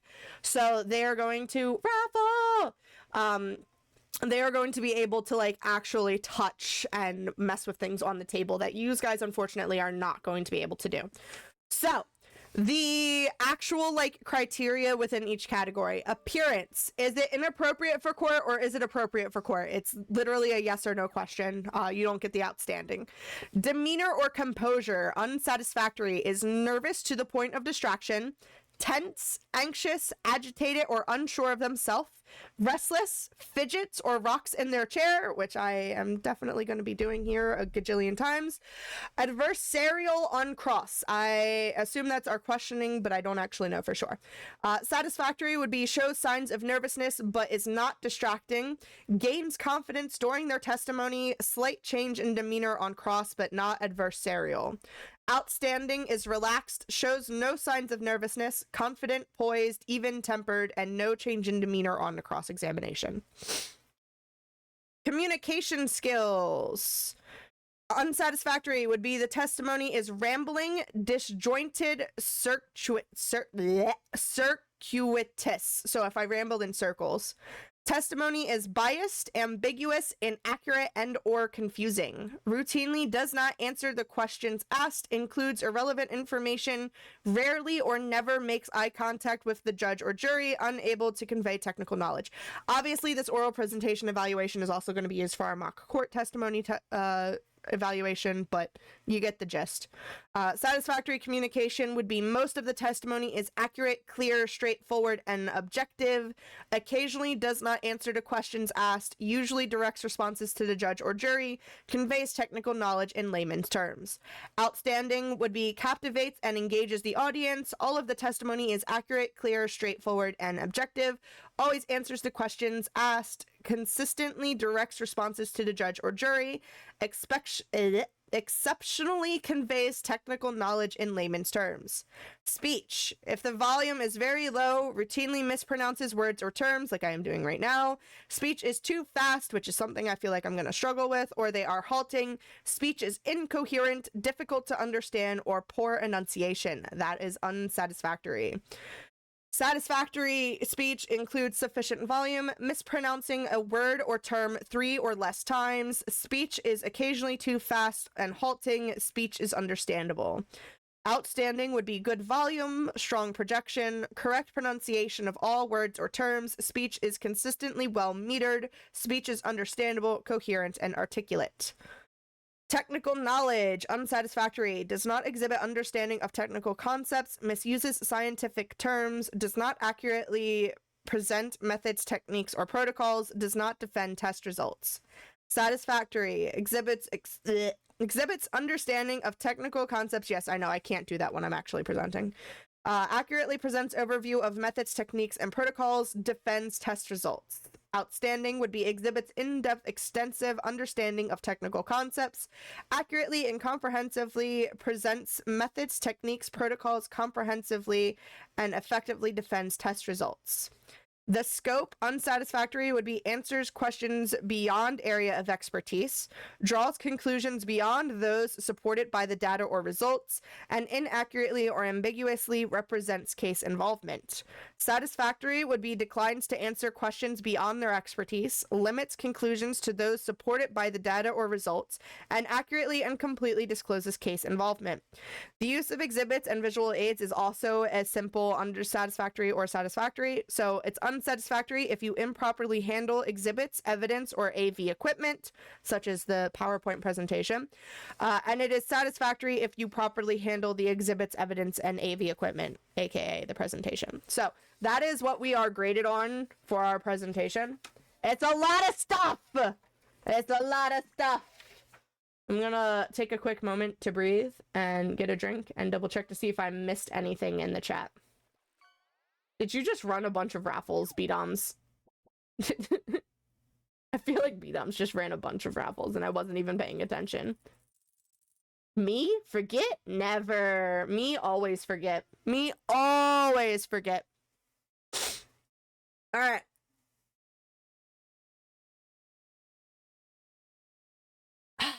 I can't run a bunch. You can't run a bunch. Oh, the raffles. Do they have cooldowns? Do they have cooldowns?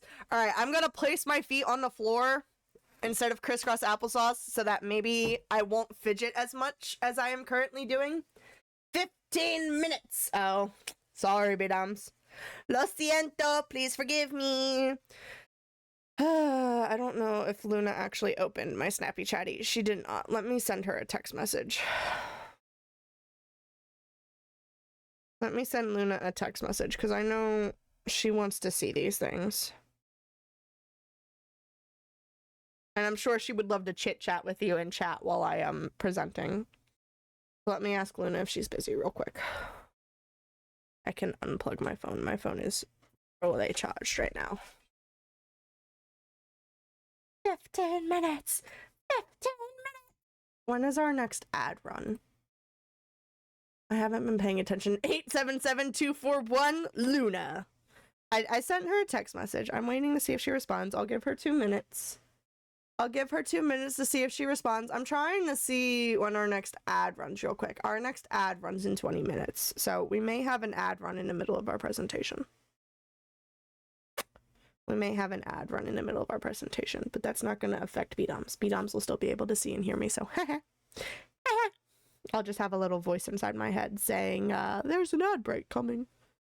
There's an ad break coming.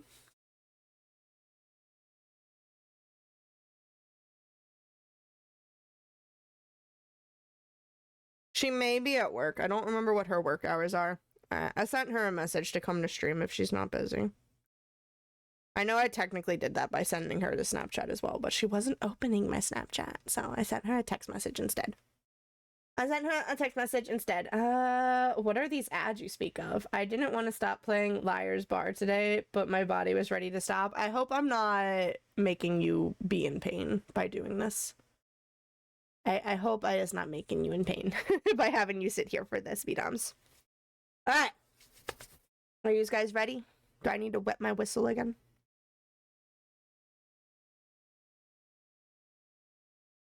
Now, the goal here is for this to span at least 15 minutes. At least 15 minutes. I'm going to do my best to cover everything that's in the presentation, but I did also purposely leave a lot of things off the PowerPoint slides because I wanted to be able to talk not off of the slides. So no, I just can't get up every 10 minutes while live like I can when you stream. Fair enough. Fair enough. But we're gonna give this a go. Are you guys ready? Is everybody ready to learn forensics? We're gonna learn forensics. No, I'm not opening up like that when I do my presentation. Okay? I'm not gonna. Am I just counting or any unadjacent one too? Any adjacent one. Any adjacent one. There is something on my floor that I was stumbling on. I'm hoping that I'm not that bad. I'm also hoping that I don't fidget as much as I normally do. And I'm going to try my best to look into the camera when talking, but I'm also going to have the slides right up in front of me. Now, when I present, I'm going to have index cards, and I'm going to be standing at a podium. So that'll be fun. I won't be able to see the PowerPoint behind me, so I'm going to have note cards in front of me with what I am looking at and saying. So, ready? Let's do this. So, our presentation today is called Is It Rock or Is It Bone? The use of ALS to locate bones. Hi, my name's Rambo. I am a certified crime scene investigator. I work with our department to go out to scenes to collect evidence from crimes and assist the other departments, such as the homicide unit. We do a lot of collecting of ballistic evidence, but on occasion there are also times where we are going to be looking for remains, and sometimes it is just too dark to see remains, so you are often struggling to decide whether something is rock or if it is bone, and this is one of the various methods that you can use to actually locate bones rather than just collecting anything that you may think is bone. So, looking at what our agenda is going to be, we are going to be discussing what is ALS, how can ALS be used, what exactly makes bones glow, cases in the real world where this method has been used, as well as continued research being developed in the environments of ALS and bone identification. And then, of course, my sources are going to be listed at the end. So the first question we have to ask is, what is ALS? And in this case, we are not talking about Lou Gehrig's disease. We are instead talking about alternate light sources. Now, a lot of people have seen alternate light sources used in modern media, such as in NCIS. You can see the picture here from season 16, episode 7, where they are using a UV flashlight to find some hidden writing on a painting. You can also see it in Dexter Season 2, Episode 5, where Dexter is cleaning blood off of his boat that he uses to dispose of the bodies. There are various other scenes in Dexter as well, though, but this was the most prominent one that came to mind. And then, of course, in Bones Season 8, Episode 14, where they are, again, using a UV flashlight to find blood on rollerblade skates. But here's the thing. Crime scene shows aren't exactly like what you would find in real life. So we are going to go ahead and look at a brief history of what ALS is in real forensic science. In 1967, Richard M. Kaplan, a medical doctor, documents the first medical uses of ALS. And just so everyone is aware, ALS throughout this entire presentation is going to be referring to alternate light sources, not Lou Gehrig's disease. So when ALS was first brought about, it was predominantly used in the medical field to determine if there was any signs of bruising. This could be used if there happened to be any type of domestic abuse going on in a situation. The doctors could use alternate light sources to determine if a bruise was going to form on someone. You could actually see a bruise begin to form underneath the skin 3 to 10 days prior to it actually showing on an individual. And that was through the use of alternate light sources. In 1970, we have our first documented form of an actual forensic use of alternate light sources. The Royal Canadian Mounted Police utilized a water-cooled argon ion laser, which is very bulky. You can actually see it pictured on our slide here.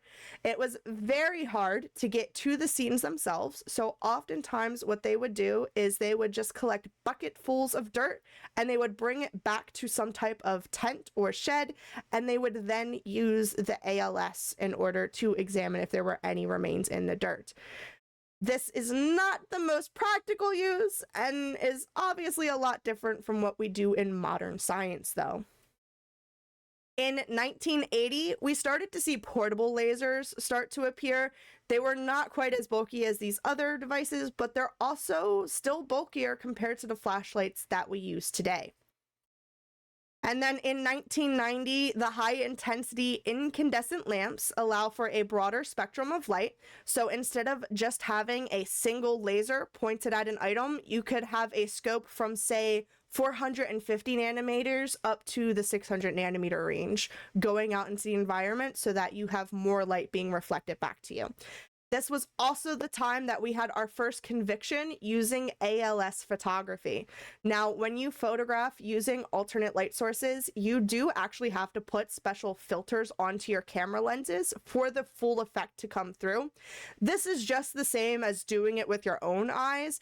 It can also prevent damage from occurring to either the camera or to your own eyes as well, because at some point your visual light is going to become so high of a wavelength that it's going to burn the retina in the back of your eye, and it does the same thing to a digital camera. Now, what is alternate light sourcing?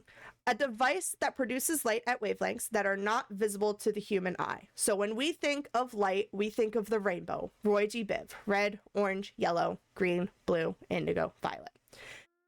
Wavelengths can span far beyond that natural scope of light. You start to get into the ultraviolet light, which is similar to what you may have coming from the sun and how we get sunburn. But then you can also get into more in-depth versions of visual light. You can have very in-depth reds, oranges, greens, and blues, and those are going to help reflect back as well. It's actually been determined that while yes, bones will reflect at a UV wavelength, the optimal wavelength for bones to reflect is actually 450 nanometers. Most of the photos that you are going to see today are done at a 445 nanometer wavelength. That's just because that's what our devices are capable of doing in our current scenario. But there are other units across other states and other municipalities that have other tools at their disposal so that they can do the 450 optimal wavelength. Now, there are many different types of alternate light sourcing that we can use. One of them is the crime scope. We do actually have this module in our unit. So you would use that silver tubing to connect to the big black box. And then if you happen to notice where there is an orange cap on one of those flat disc looking items, it connects into the tube. And then there is a circle inside that has different colors so that when the light is projected through the silver tube, it will interact with that light filter on the end and project that wavelength light out into the world. Of course, when using alternate light sourcing, you do need a dark environment to do this in. So if you're inside of a house, you would likely close all of the blinds to darken the room. Or if you're out on a daytime scene, you would probably wait for it to become dark at night. Another version that is widely accepted is the crime light. The crime light are a lot more easily transported because they are the size of flashlights. Now, the bigger crime lights that you see on the left-hand side are going to be using D-sized batteries. They have 2 D-sized batteries in them, so they're a little bit thicker and longer in width and length. Versus the ones you see on the right side of the screen only use AAA batteries. They are significantly smaller and a lot more lightweight. You'll also notice on that case that you have clear, red, orange, and yellow goggles. Depending on the wavelength of flashlight you are using, you are going to use a different one of those goggles to help protect your eyes. The brighter the light is, and by that I mean the hue of the color or the wavelength of it, the darker the glasses you're going to want to wear. So if we are working with a blue light at approximately a 450 nanometer wavelength, we can get away with using orange and yellow goggles. Versus if you're using a red light up in the 500 and 600 nanometer wavelength, you're going to be wanting to use that red goggle because it is a more intense light that can hurt your eyes. The other item we can use is the DCS5. This is actually what I use to take some of the photos that you will be seeing later on in the presentation. This is not a unit that can be transported. This unit has to be set in a lab scenario and it is connected to a computer. Now, there are digital tablet versions of this software that you can transport and use on your phone. But the DCS5, as pictured here, is stationary and needs to stay on a copy stand to avoid any type of shaking of the device. Now, there are a lot of different uses. A lot of the common ones are going to be for finding biological evidence, such as semen or vaginal secretions or vaginal fluids. You see this a lot with rape cases on bed sheets. There's also going to be the ability to find blood. You'll see a lot in the crime shows that they're looking to see if someone cleaned up blood or if it's left underneath tiles. So they will use the alternate light sources to locate blood on a scene. Then you can also use it for trace evidence, things like fibers or hair. Now, hair is not going to glow so much as fibers will, as you see in the blue portion of the photos there, but you can use white light to see if the hair is sticking up off of a surface. We can also use white light to look at impressions. When you have a fingerprint impression or you have a tire impression or a shoe impression, we use white light to enhance the shading of those objects. This is still a form of alternate light sourcing because it's not coming from the sun. Any form of lighting that is not coming from the sun can be designated as an alternate light source. And then, of course, our topic of today, bones. You can see here in this photo, provided from one of the research panels that I talked with, there are 4 pieces of bone and 2 pin flags. They utilized a 450 nanometer light through one of those flashlights to make the items glow. It becomes very useful when you are out on a site trying to locate any scattered remains. So, making things glow. What makes things glow? There are a lot of different things that we can be using these alternate light sources for, and they all have similar aspects that react to these lights to make them glow in very similar ways, even if the items themselves are very different. So, bodily fluids glow because of proteins such as flavin and choline. You'll notice that a lot of these items that are glowing, it's because of proteins, but the proteins themselves are going to be different. In the terms of blood, it does not actually glow. Blood will actually absorb the light unless it is separated into the hemoglobin and the... But don't worry, I'll be God, back I'm soon blanking to on play terms now. with I've been you doing all. so good with this, guys. Stay cozy. Um, Christmas tree. The hemoglobin and... what is the name of the thing? The plasma. There we go. The hemoglobin and the plasma. If you separate the hemoglobin from the plasma will glow underneath an alternate light source. The hemoglobin will not. The hemoglobin will actually absorb that light and it will appear as a dark stain, which is just another way that we can utilize the alternate light source. Bruising will work very similar to the blood in that the hemoglobin is going to break down the molecules such as bilirubin, and that is going to fluoresce. But if you have any actual dark patches of hemoglobin underneath the skin, which is what causes the bruising, then it's going to appear dark in color rather than it fluorescing. Bones have collagen inside of them. Now, you do also have collagen in your hair as well as in your nails, and yet you don't see those glowing as much as you do in bones. That's because there are different structures of collagen, which I will get into later on when we're talking about our continued research. So teeth and fingernails will also have various forms of phosphors in addition to that collagen. The phosphors within your teeth and fingernails are what are going to cause those to glow more than your collagen. And I did misspeak. There is not collagen in your teeth, but I listed teeth and fingernails together because they both have different phosphor atoms inside of them. So over here on the side, you can see the intensity and the absorption rates of different molecules. So on the side, I have listed tryptophan, tyrosine, and phenylalanine. That was a mouthful. I just stumbled over. I do apologize. Phenylalanine. These are different molecules that are contained within your collagen. You'll notice that they have different peaks for their intensity and different peaks for their absorption wavelength. So depending on which light you are using, you will have a different glowing effect based on which of these molecules is more present in the item.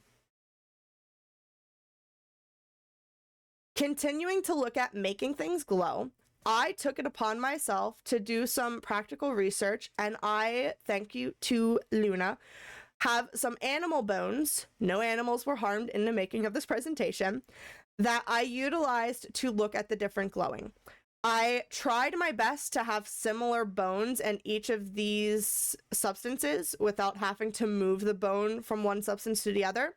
So in the leftmost photo, we have 4 bones, 3 of which have been properly cleaned and bleached, 1 of which has not gone through that process yet, and they are all sitting on top of dirt. All 3 of these photos are going to have no additional light added. Now, there is a little bit of light coming just from the computer screen of the DCS-5, which I used to take these photos, but there was no additional light outside of that computer screen. The center photo is a similar one of 4 bones, 3 of which were properly bleached and cleaned, 1 of which was not. They are sitting on top of sand. And the same situation goes for the computer screen giving ambient light. The last photo definitely looks the brightest, but again, it's the same scenario where it's ambient light from the computer screen. And you have 4 bones, 3 which were properly bleached and cleaned, sitting on top of styrofoam beads, which I got from the Dollar Tree. Sorry, I got a little bit distracted. I had to check and see why my phone popped. I will not be doing that in my actual presentation, obviously. If we move on to my next slide, you have those same photos, but with a UV light added in. Now, we do not need to have a filter on to use a UV light, and you can already see that the bones are starting to glow. You'll notice, however, that the ones that have been bleached and properly cleaned and exposed are glowing a lot more than the bone which has not been cleaned yet. This is because there's other pieces of dirt or any types of animal tissues still clinging to those bones. Even if you may not see it, they are still there on the remains, and they are preventing the fluorescence from actually being exposed to the UV light. There is still a little bit of a glow there, especially compared to the dirt in the background, but it's just not nearly as bright as the ones that were exposed to bleach. Now, in this third slide, same photos again, but instead of being exposed to UV light, they are exposed to a 445 nanometer light. This light is going to appear blue to you if you do not have goggles on. However, staring at that blue light for too long can hurt your eyes, so you do want to use orange goggles to view the items. And you'll notice that the glow is almost like a toxic glow. It's yellow in nature, almost as if it's radioactive. This is going to be very helpful at nighttime, but you'll notice, especially in our first photo where we have the soil, that you can see other items glowing in the background.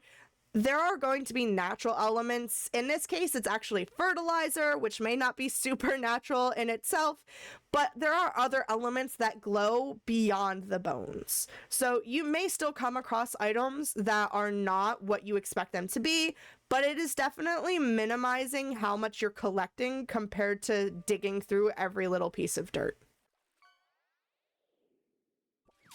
So we are now going to look at some more photos.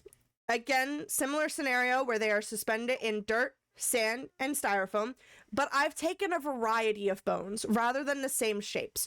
We have different sizes, you have some teeth thrown in here, and you may notice that you can see some shapes peeking through when there is no added light, but you may be struggling to actually look at the photos and see what's there.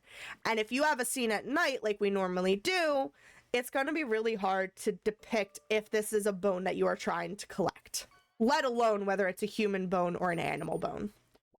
So I did not put these bones under UV light because it's actually more optimal to use the 445 nanometer light. But here you can see I have applied that light and the orange filter again, and immediately those bones are popping from the background a lot more than they were the first time. Now, looking at the styrofoam beads, you are seeing that color pop from the background as well, but you can still see that there's a difference in the glow of the bone as there is from the white background. So it's still very easy to depict those bones. And then again, you're going to see that different items have different glow. So the items that are very bright, I assume you guys can see my mouse cursor, such as this item here, that's actually a tooth. Compared to these items, which are larger in nature, those are going to be your animal bones. The same goes for this dark one in the middle on the sand. That is an animal bone. It's actually a femur, but it's not glowing nearly as much as those teeth that are in the sand are glowing. And then you can almost see the rocks that I placed in these photos as well to try and distract from the bones. But again, they're not glowing nearly as much as the bones are. So if you're sitting there in the dark and you're trying to feel on the ground, you may pick up a bone and you'll go, oh, okay, this is a bone, but you'll pick up a rock next to it and go, is this a bone too? And you won't know. That is where our alternate light source is going to come into play. It will help you distinguish whether something is a rock or if something is a bone.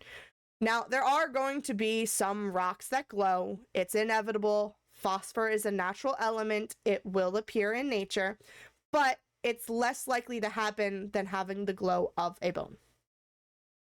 Now, we are going to look at some photos that I'm actually going to have you see if you can determine how many bones and teeth are present in the photo versus how many rocks there may have been. I'm not expecting you to point out all of the rocks to me. I'm not expecting you to find all of the bones that are present. But I took the same tray, covered it in dirt, put some bones, and then covered those bones in a little bit of dirt as well. And then I put them underneath different light situations. So the first one we are going to look at is under natural lighting. It has the lights in the room where our DCS-5 was present on, and then we are going to do one afterwards where those lights were then off. And then after that, we will look at one where we had the other alternate light sources on. You ready? So this first photo is going to have natural lighting. How many bones can you depict in this shot? Now, the photo is zoomed in a little bit, so unfortunately, when the circles pop up afterwards, there may be some that you don't actually see. But if you were to be looking at this on a crime scene, how many bones would you pick up? How many rocks would you pick up? You might find a little of both when you actually collect your evidence. So if we go through, we've got one large bone right off the start. But then, did you notice that there's a tooth there? Or did you think that was a rock? There's also another tooth right off to its side, filled with dirt nonetheless, but it's a tooth. There's another bone down in the bottom, which you may have thought was a stick. Another stick-looking bone off to the side. A tooth. And then up in the corner, we have yet another tooth. Then you have a rock, which you may have accidentally picked up. Or maybe that rock. I know it's a little hard to see because it's black, but if you had done this at night, you may have picked it up by accident if you were just feeling around. This white one here, also a rock. And of course, this gray one over here is also a rock. How many of them did you get correct? How many of them did I not point out at all? You may have actually had some of the wood and the roots from the plants in the soil sticking out, and you may have accidentally collected those. So we're going to take a break for a second, and we're going to reset your eyes. I want you to shake out that thought. Don't look at the same image, although we are looking at the same image. I want you to shake it off. We're going to look at our next photo, which is going to be darker. It's going to have the ambient glow of the computer screen, unfortunately, but it is darker in nature, so it may be what you see at the crime scene itself, especially if you're walking through a wooded area at night. Let's see how many bones you can find this time. Do you see all the same bones? Or do some of them get a little bit harder to see? You're probably thinking a couple of them get a little bit harder to see. The most obvious one is still that big bone in the upper corner. And you may still notice those two teeth that are directly underneath it. But do you still see the bones underneath? Or do they start to get a little bit too dark for you? The tooth in the upper corner may also be pretty obvious to you, so you may get that one. But you may start to struggle with those rocks. Did you see any of the rocks anymore, or are they just too dark? We're going to go ahead and reset your eyes again. We'll try another situation where we used UV light. Now, it is very easy to get your hands on a UV light source. You can buy them on Amazon. You can get them at Harbor Freight or Home Depot if you really want to. A lot of people will use them to see if they actually cleaned their hotel rooms or if their bathrooms need to be redone again. So it's really easy to come across these and test this out for yourself. So let's go ahead and look at that same image, but underneath the conditions of an ultraviolet light source. How many bones do you see here? Do you see anything extra that you didn't catch before? You're probably noticing it. So we're going to get that big bone again. You'll notice that our teeth are glowing very bright now, but you're back to being able to see those bones as well, the ones that look like the sticks. So we're going to go ahead and highlight those. And this one over here actually has a little bit of speckling on it so that you can see more reflection than that first bone we circled. And then, of course, we've got another tooth, and yet another tooth. But did you notice these two here? Did you think that they were something that you might have wanted to collect? They're actually going to be the fertilizer that's in the soil. Now, if you're out in a forest, you're not going to actually come across fertilizer. This is just something that I had in my garden. But you'll notice that they glow a little bit more yellow than the teeth, but they glow nonetheless. All right, reset your eyes again. Forget what you saw. We're going to have a similar image, but it's going to be underneath that 445 nanometer white. We're going to have orange goggles on, so it's going to appear a little bit more yellow in color than it is blue. You ready? How many do you see this time? Is it pretty similar to having the UV light, or do you think this one's a little bit better? Some people may say that the UV light is still a little bit too bright and too harsh on your eyes, and that this one may be a little bit easier to see. But you're also going to get a lot of those roots starting to come through with these lights. So again, we have that large bone in the upper left-hand corner. You've got the tooth, and another tooth, and another tooth, and another tooth. But then again, you have the bones popping out this time. Can you really determine whether that's a stick or a bone? Maybe not, but it stands out more than if you were just walking around without a flashlight. So now you know that maybe it's something you want to collect and send to a lab to analyze. And then, of course, we've got another tooth down in the corner. As well as, again, those fertilizer pieces are glowing, and in this case, they're actually glowing rather similarly to the teeth.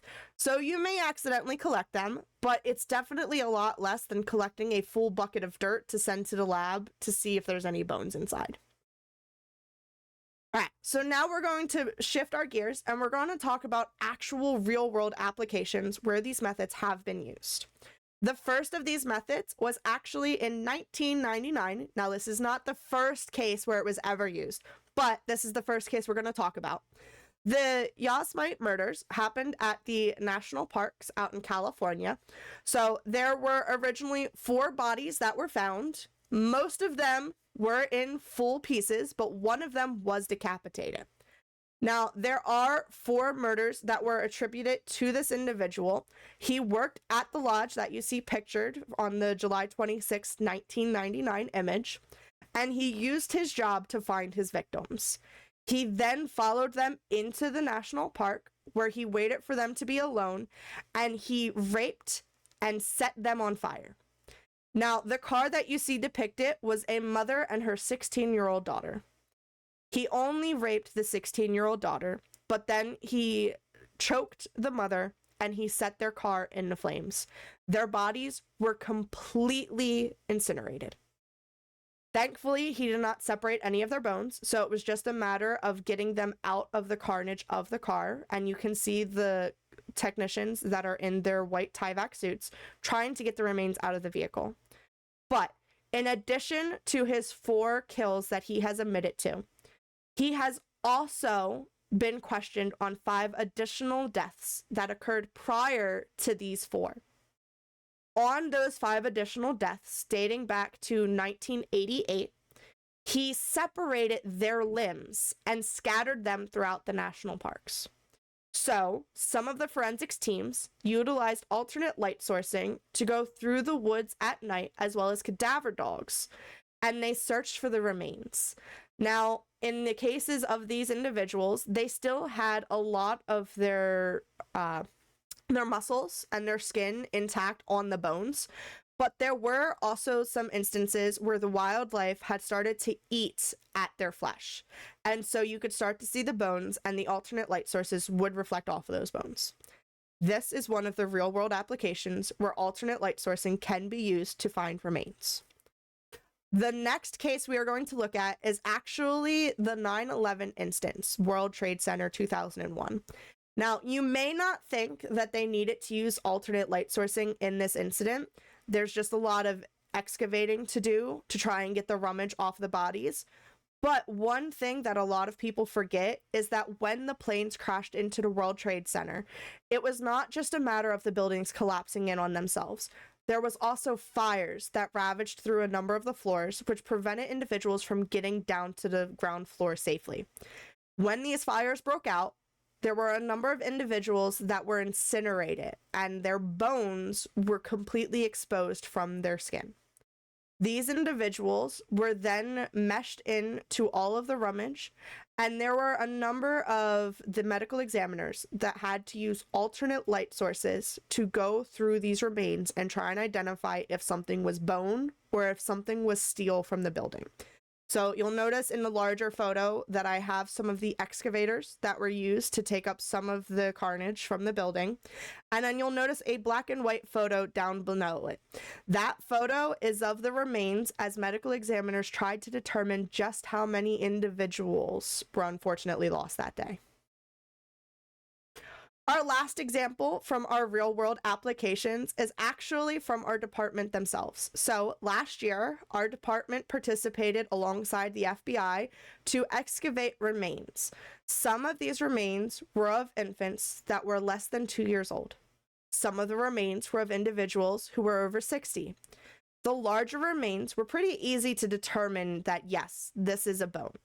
But when you're looking for infant remains, those bones can be absolutely minuscule. And when you're trying to go through this dirt that has been compacted down for 60 to 80 years, you can't be sure if something is actually a baby tooth or if something is a little pebble. You can't be sure if maybe it's a piece of their finger or it's just a root that you chopped up when you were digging the hole. So we actually used alternate light sourcing at the dig to help find some of the infant remains. We were unfortunately doing this during the day, and you cannot use alternate light sourcing during the day, so we had to cover the holes that we dug with plywood. This can sometimes be a little bit unsafe because you don't want to accidentally disturb the dirt and have it cave in on yourself. So we had a lot of members who were constantly watching to make sure that the conditions stayed safe for one another. After the hole was covered with plywood, we could then use the alternate light source within the hole. We did have to make sure that we were doing this in 5 and 10 minute segments because it can get excruciatingly hot down there when you're with the alternate light source. So we want to make sure that people are coming up for air and they're not hurting themselves in the process. Continued research that's going on in the area. Forensics is constantly evolving, and there is always going to be something new that we can learn. So the biggest thing that we're going to look at when we're viewing our use of ALS on bones is how does time affect this fluorescence? Now, a lot of people aren't going to completely understand this. There aren't many applications to the real world that you may be able to apply this scientific nature to. But when you look at an atom and you see it exists, that atom can deteriorate. Yes, there is the idea that matter turns into more matter, but it has a half-life. There is a time span in which it's going to exist as one thing and a time span when it's going to exist as another thing. So the half-life of collagen that is in our human remains is 117 years. What this means is you're going to have 20 atoms of collagen in your bones. Now that number is not actually accurate, but we're just going to use it as a figure. In 117 years, those 20 atoms of collagen are going to turn into 10 atoms of collagen. And then in 117 more years, that number is going to half itself again. So your 10 atoms of collagen are then going to become 5 atoms of collagen. So in the matter of 234 years, you're going to go from 20 to 5. If you had 20 light bulbs glowing, would that be brighter or dimmer than 5 light bulbs glowing?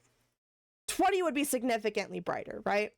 So if we have remains that have been underground and have been exposed to the dirt or to the natural elements of water erosion and such, those are going to glow a lot less than bones that were left 24 hours ago. Now, again, if something's fresh and it's only been laid down within 24 hours, you're probably still going to have a decent bit of flesh on the bones, but the bones themselves are going to glow significantly more than the 200-year-old remains that you find in the ground. There is a lot of question, though, about what the actual half-life of collagen is, because scientists have actually been studying at the National Smithsonian Museum whether or not dinosaur bones have the same half-life as ours. Now, dinosaur bones are significantly larger, so they have a lot more atoms of collagen within themselves to lose than our bones do. But it has been theorized and tested that a dinosaur bone has a half-life collagen lifespan of 21,012 years. That is significantly larger than our 117-year half-life that we see in human bones. This is because there are different atomic structures of collagen.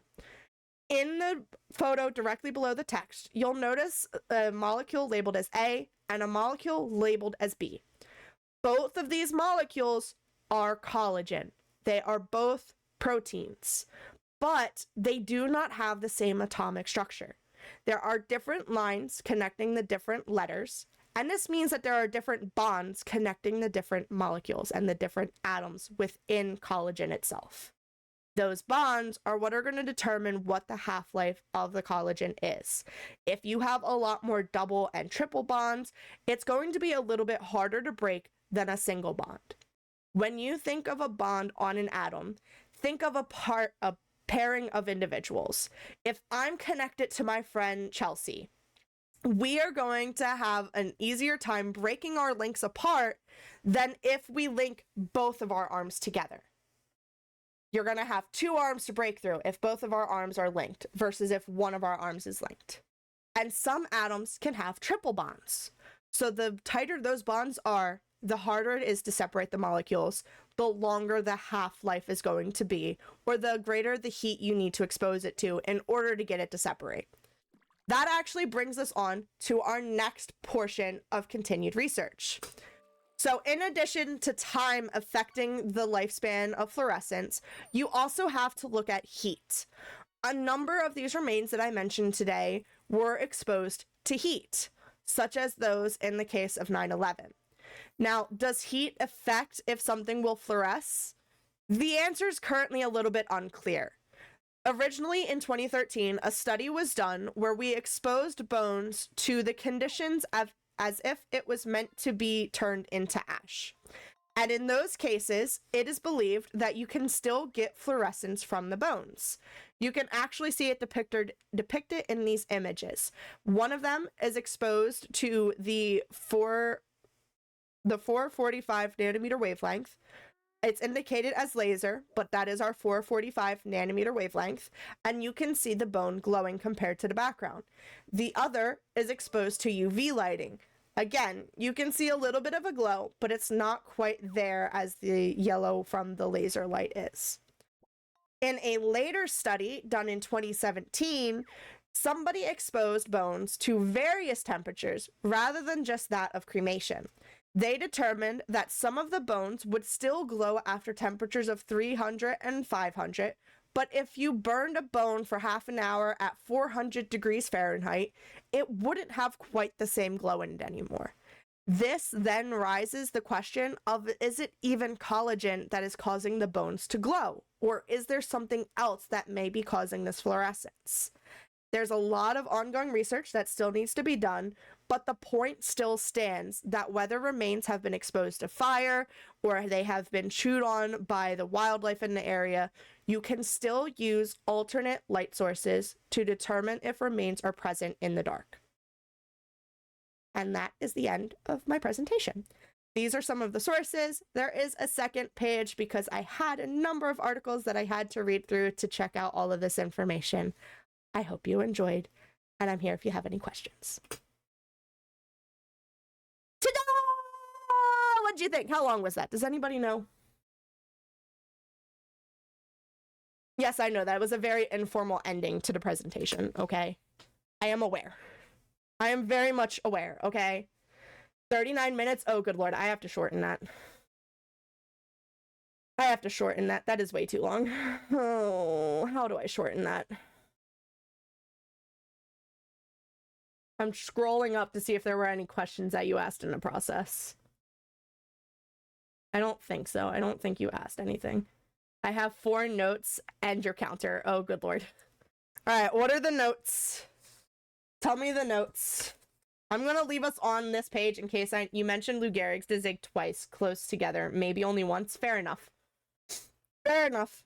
That may have kind of been me rambling, but that's fair. Maybe briefly explain what a nanometer light measurement is. You said 450 to 600 nanometers, but didn't explain what that means, and I can see many people not knowing what it's measuring the wavelengths. Fair enough. I feel like that's going to take up a lot of time explaining that, but that is fair that people don't know what the nanometers are. 3, the eye test. You initially circled 7 bones, but with the UV light, you circled 8. Why? Just because it seemed a little bit more clear that the bone was there when I circled it. Trying to go back to it. Hold on.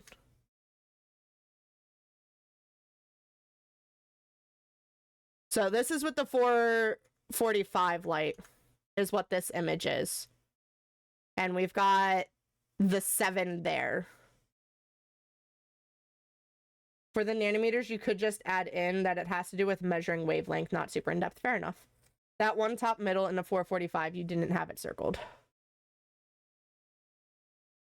Let's look at the UV light.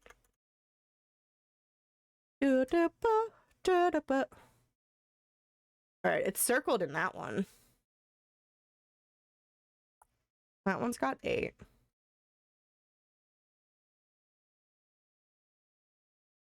That one's got 8. Is it in the visual one that it's not circled?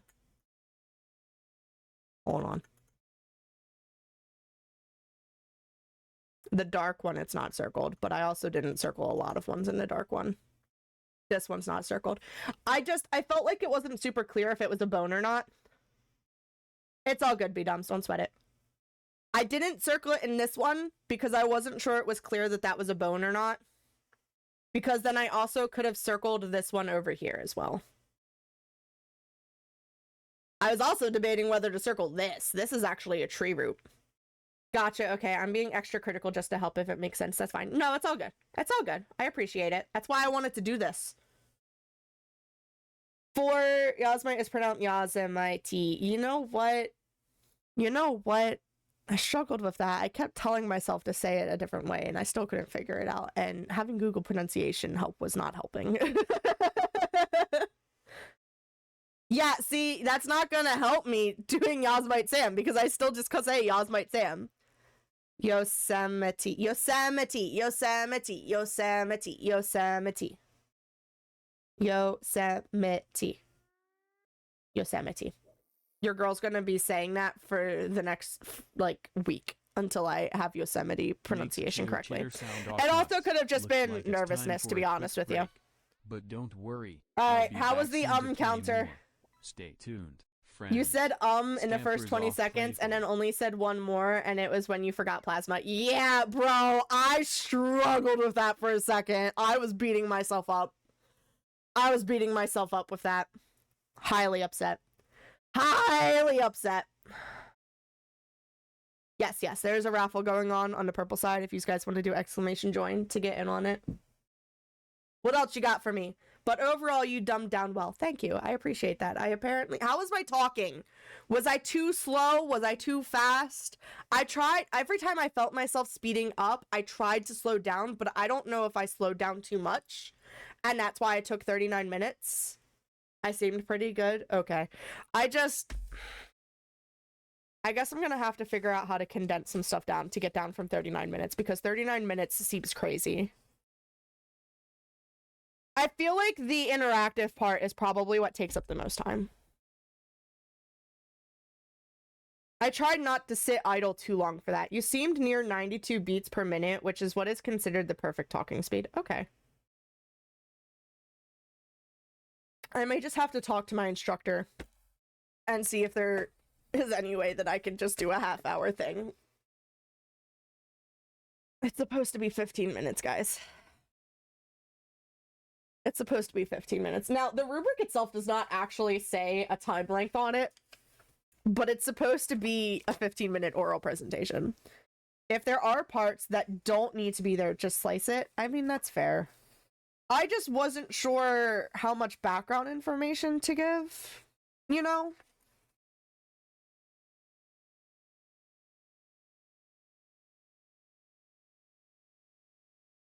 I could probably breeze through some of my making things glow stuff a little bit more.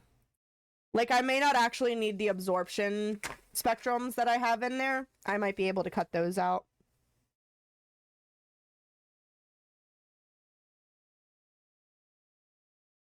Maybe do slightly less explanation on, like, the body fluids and such, since we're focusing mostly on bones. Good grief, 39 minutes. 39 minutes? That's crazy. Crazy! Alright. In terms of questions you have about the subject, do you have any? The only, like, minor thing is you said rummage when talking about the towers, when you maybe meant rubble. Yeah, that. I'm not a grammar person, so I could be wrong. I was trying to... I was struggling to think of, like, a good way to describe it while being respectful to the deceased. That's all you can critique. Alright, what kinds of questions do you have about it, though? Rummage probably does not work. I just was starting to fumble. I don't know if I seemed anxious, but internally I was getting a little anxious. Just a little bit. I don't know if I have any. I had a few questions that got answered later on in the slides. Fair enough. Fair enough. See, that makes me want to leave the things in the slides, though. Although I guess it would be good to have questions, because I have to answer questions. Oh, I'm gonna have to ask what our max time is. I need to ask what our max time is. Anyone else? Anyone else got feedback for me? Maybe the interactive part can get cut down. That felt like it took the longest. Yeah, that's what I was thinking, was the interactive part took the longest. Especially with all of the circles. Maybe instead of having the circles pop up individually, I'll have them all pop up at once. Because the repeating of, there's a tooth, there's another tooth, there's another tooth. That got a little bit much. I was starting to get annoyed with that. So I think I'll just have the circles all pop up at once instead of them popping up individually. I know that's not going to shave that much time off, but every little bit helps. I don't know. Dude, it's 8:48. Still, it's a minute shaved. Yeah, exactly. Exactly. Alright, those are things that I can work on while I'm at work tomorrow. I can work on those while I'm at work tomorrow. Oh, it wants me to save the blackouts I did over top of my name. That's hey. I didn't fall asleep, so that's something. Yeah, that's good. I'm glad you didn't fall asleep, Beatums.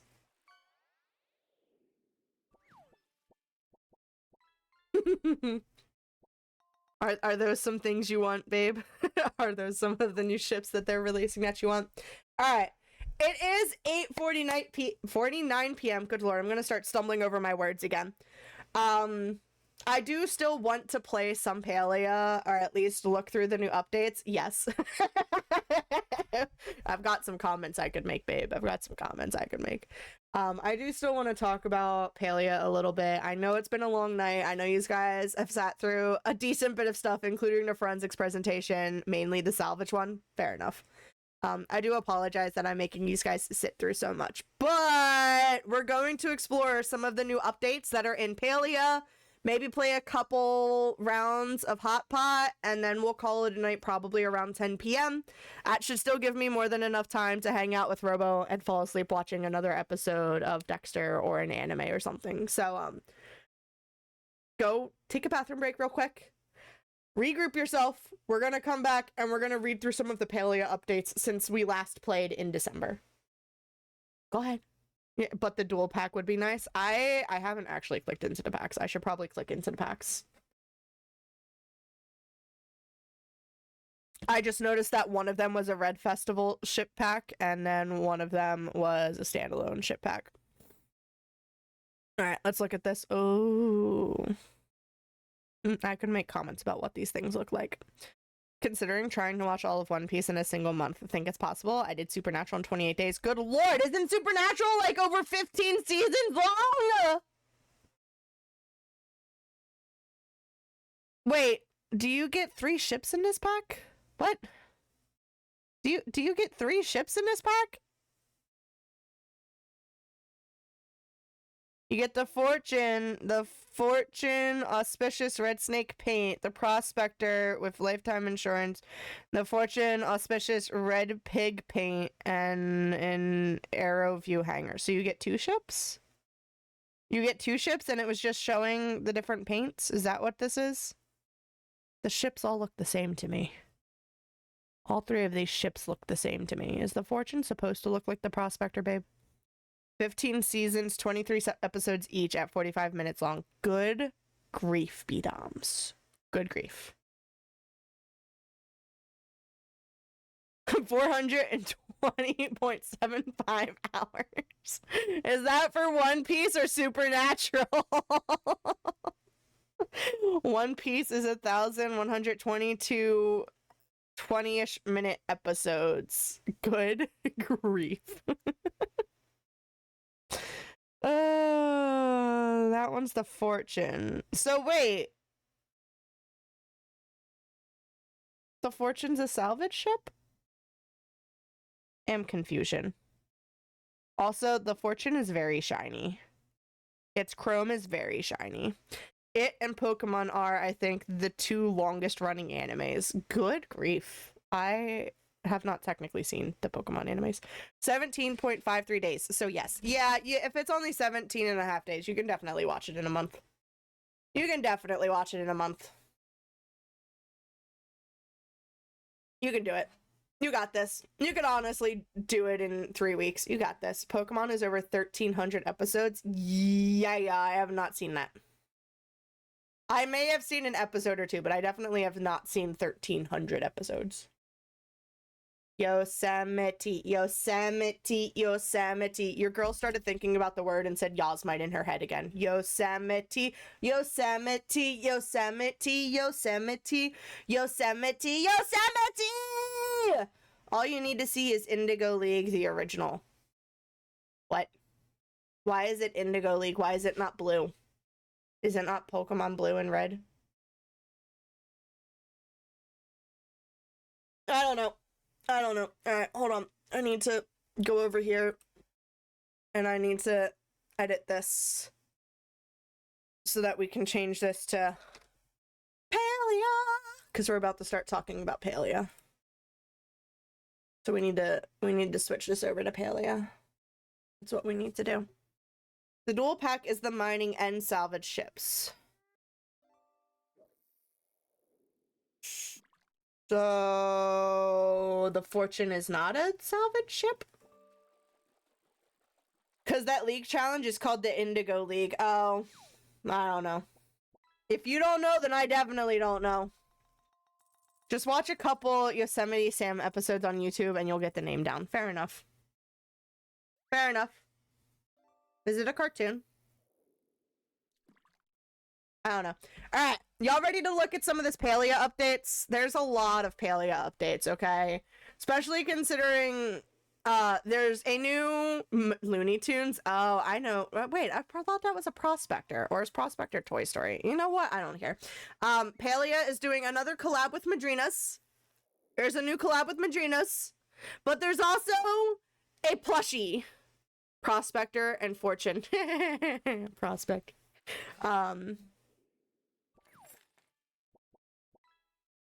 Those are your ships, but you put Prospector and I was thinking of the Prospector from Toy Story, so it was funny. There's a plushie that you can get off of one of the sites that I can't remember. It's not Kickstarter, it's something else. He's the short cowboy guy with the red mustache. Yeah. I thought he was a Prospector, but I don't know. Mining and salvage. Okay, I got you, babe. I got you.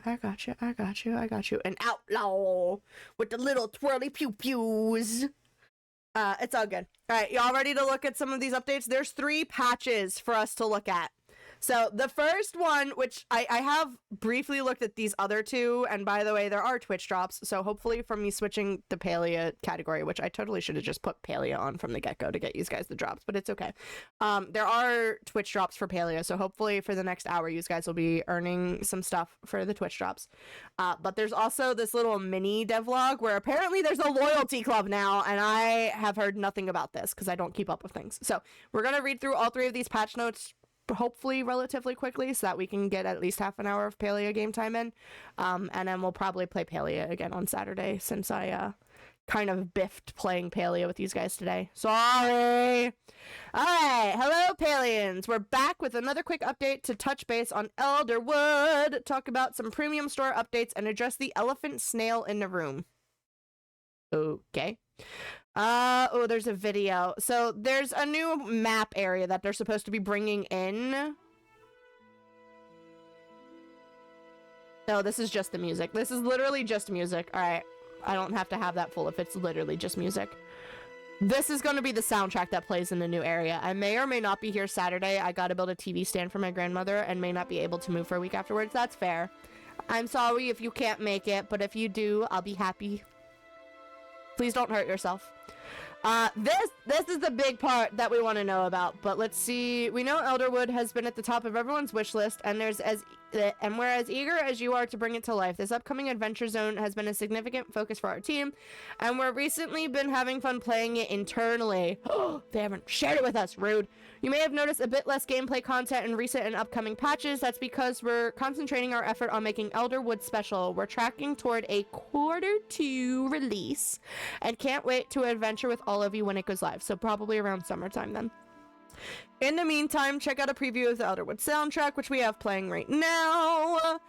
Introducing Zeki's Loyalty Club and other premium updates. The music is very nice. Yes, I 100% will hurt myself. It's inevitable when I have to get on the floor and or lift stuff. Fair enough. All right, Zeki's Loyalty Club. We're adding more affordable opportunities to get your looks for less money. Good! Because I don't have money. Zeki's, if there's one thing Zeki loves more than treasure, it's sharing. Well, kinda. Enter Zeki's Loyalty Club, our way of giving more value to Zeki's most loyal customers. Here's the quick version of how it works. Zeki's Loyalty Club is a new way to buy Palia coins, getting you more for less. You can get up to 1,325 Palia coins for the price of 425. Ooh. When purchased, Zeki's Loyalty Club will immediately give you 400. Oh, never mind. This is like how we have the Fortnite crew, isn't it? This is like the Fortnite crew. When purchased, Zeki's Loyalty Club will immediately give you 425 coins, plus enroll you to get 30 more coins each day for the next 30 days. If you log in every day, that's 1,325 total Palia coins. That's more than 300% of the normal value. You're dropping Fortnite crew? I mean, if you don't need it and you don't use it, you may as well get rid of it. I keep mine, though. I probably could drop it and save some money, but I keep mine. That's like me dropping my Xbox Game Pass. A lot of popular games have an option like this where you can get a massive discount on premium currency once every month or so. We think this is a great opportunity to help folks find a price that works better for them for their favorite premium item they've been wanting. And the system is designed so that even if you miss some days, you're still getting the best deal on Palia coins and at minimal, the normal full value even without logins. Here's the other thing. I very clearly do not log into Palia every day, so I would be losing out on all those extra free things. It doesn't feel worth it. You're getting all of those passes. It's kind of worth it. It's up to you. Are we talking this doesn't feel worth it? Because yes, I agree this doesn't feel worth it. If you're talking Fortnite crew, that's personal preference. I think it's worth it. But if you need to take a break to see if it's actually worth it or not, then by all means, you do you, bud. You do you! Expanded sales and bundles. Just like in the real world, not everyone values everything at the same prices, as we just discussed a second ago. Ooh, excuse me. In the real world, sales and discounts have been the tried and true method to give opportunities for folks to find the price that makes sense to them. We've always seen this as true for Palia as well, so we're going to be meaningfully increasing our discount offerings, bringing you more every week. Here's how it's going to work. Every Thursday, we'll rotate in new sales or discounted bundles. There will be a range of items, discounts, and bundles. Each sale will last a week until we rotate in the next offers. They do this with, Disney Dreamlight Valley. I'm going back to not playing it daily, and even when I was, I don't even notice, crew. Fair enough, fair enough, fair enough. And yes, if you're broke, then it makes a big deal. You do you. I get you, B-Doms. If it's not in the budget right now, it's not in the budget. I get it. I probably shouldn't have it in my budget either, but I do have it in my budget, so I make do without that $12 a month. I got a gift card from Christmas and that's all my money. Oof. I sorry, bud. I sorry. Thankfully, tax season is here and you can try and get some money back from taxes. Leveling up communication. As for broader communication, it's been 5 months since the last dev blog, which we agree is too long. This mini blog is just a step on the road to more regular updates, so stay tuned. Final thoughts from Elderwood to Zeki's Loyal Dads, a new monster in their new loyalty club to new furniture tints. We're excited about what's ahead for Palia. Alright, that is it on that first update. What do you think? Do we think the Zeki Loyalty Club is worth it? I don't. I didn't pay anything in tax to get back. You could still get other things back. Unless you play daily. Yeah, no, I don't play daily. I barely play once a month right now. Do I want to play more? Yes. But I go through these cycles of being addicted to certain games, and currently I'm addicted to Minecraft again. That and Fortnite. I've been playing more Fortnite than I have in previous months. Alright. The Lunar New Year celebration is back! And we're celebrating with useful Twitch drops rewards to kick off the festivities. Actually, I did win $1,000 on a lottery ticket, so maybe I will get something back from the state. Exactly, it's a possibility. Yeah, you never know. Most of the time, it's free for you to fill out online, so you may as well fill it out and see if you get anything back. You may as well try. I ran through my first thing, and I'm getting, like, next to nothing back, unfortunately, so I'm gonna run through a second time and see what else I can deduct from, like, work expenses and such, and see if I can get myself a little bit more back, but I haven't filed taxes since 2017. I can't help you there, bud. I can't help you there. I usually file my own taxes, so I haven't made anything. That's fair. That's fair. If you haven't made anything, then it doesn't make sense to file. Alright. So, we've got the Twitch drops going. So, for 1 hour of watch time, you get 1,000 lucky envelopes. For 3 hours watch time, you get 2,000 lucky envelopes. For 6 hour watch time, you get 3,000 lucky envelopes. That math is not mathing, but sure.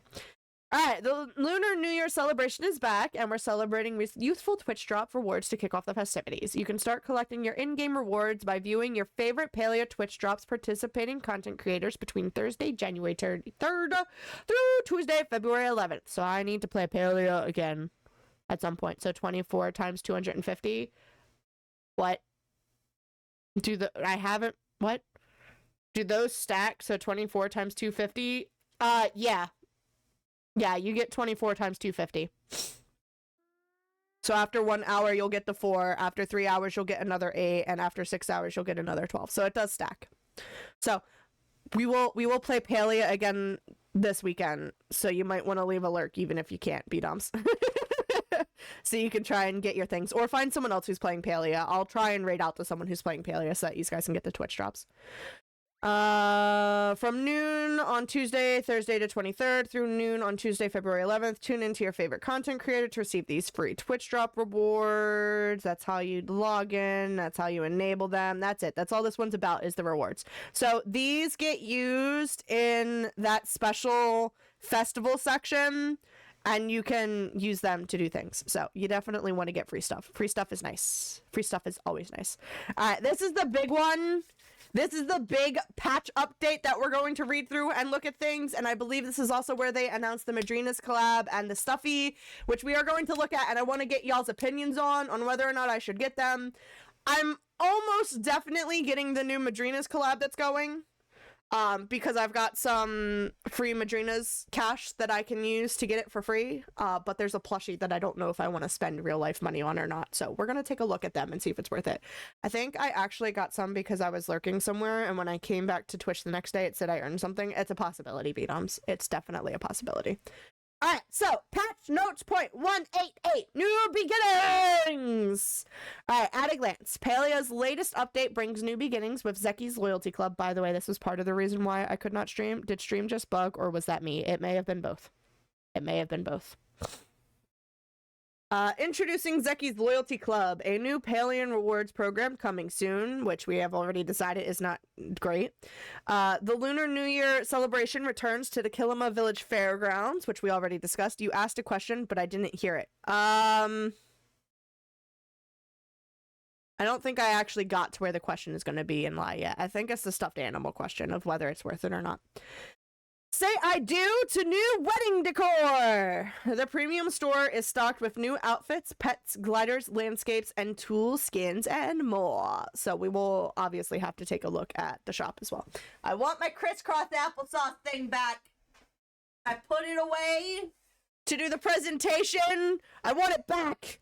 Did I start Lunar New Year last year? Have I had Palia for a year and done next to nothing? Sad. Possibly. Possibly. I've had Palia for like 2 years. I've had it since it came out, and Robo pointed it out to me and said, hey, you might like this. Let's play this. So, it's a possibility. Alright, this is just going into his club again. I'm not going to... Is this song copyright? Is it still playing? Is there a song playing? What? I hear nothing. I hear nothing. What do you mean you hear a rap song? I hear nothing. I hear nothing, sir. Don't confuse me. I don't listen to rap. It's playing from my end, but I don't know where from. You're concerning me. I'm not going to read through the Zeki's Loyalty Club thing because we've read it already, but this is just what the layout's going to look like, I guess. Alright, celebrate the Lunar New Year. It's time to gather. By the way, it's the year of the steak. It's time to gather and celebrate new beginnings with the return of the Lunar New Year in the Kilima Village Fairgrounds. Starting on Thursday, January 23rd through Thursday, February 20th. Oh, I need to log on at least once a week. The familiar Maji Market will transform to celebrate Lunar New Year. That's not completely true. Oh my god, I opened Fortnite to cancel my crew and I forgot I opened it. Wow. Wow. Wow!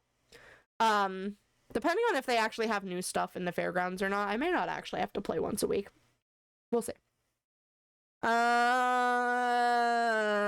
The in-game event is a time for reflection, joy, and community spirit where the streets of the Kilima Village Fairgrounds are adorned with vibrant lanterns and the sights and sounds of a bustling night market celebrating prosperity.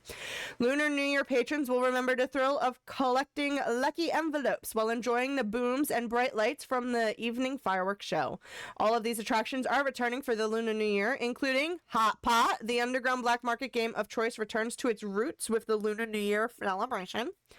Choppa Chase, a night market staple. Players can again expect to hustle and heave as many choppas as they can. The Wish Tree, at the center of the fairground, stands the Wish Tree. Every real-world day you log in, you'll find a letter in the mailbox from Cheyenne? I don't know.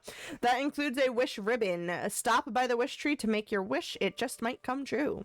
Zeki's Prize Wheel. Feeling lucky, Palian? Spin Zeki's Prize Wheel for a chance to win gold, lucky envelopes, or even a Zeki coin. Stamp cards! The fan favorite stamp cards have been reset, allowing players to earn stamp card rewards. And treasure chests, which, you know what, we're gonna make it a goal to find all of the treasure chests today. Search high and low to unveil all the secret chests hidden in new locations with new rewards. Yay, new rewards. I appreciate. Fishy, fishy, fishy, fishy, fishy, fishy. As you play mini games, make wishes, and shop the market, you'll earn lucky envelopes to trade for exclusive rewards from vendors. Many decor items, plushes, food dishes, and recipes return to the market, but players can expect some new additionals listed below.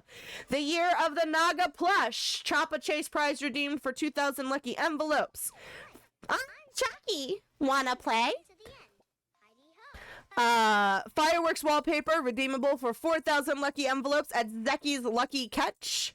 Naga's Blessing nameplate, redeemable for 6,000 lucky envelopes at Zeki's Lucky Catch. Year of the Naga poster, redeemable as a stamp card reward. And the Lunar Anemone flower, multiple instances redeemable via the stamp card participation. We'll do both. There's gonna be Hot Pot at the fairgrounds, so we'll do both. We can find the treasure chests and play a round of Hot Pot. And here's the little snake plushie. Note, the Year of the Naga poster is time limited to this year's Lunar New Year celebration. Last year's poster will not be available for the 2025 celebration. The Lunar New Year celebration is a seasonal Maji market, so when the sun sets, make sure to head over to Kilima Village Fairgrounds at 6 p.m. Palia time and grab all the exclusive rewards before the celebration ends on February 20th.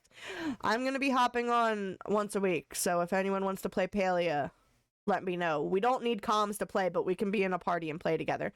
Low stakes card game sounds good compared to earlier. You wanna play hot beat ups? Wedding decor. Seasonal romance is no longer limited to made-for-TV movies. You can now say I do to a new tintable decor so that you can fully commit to Impalia.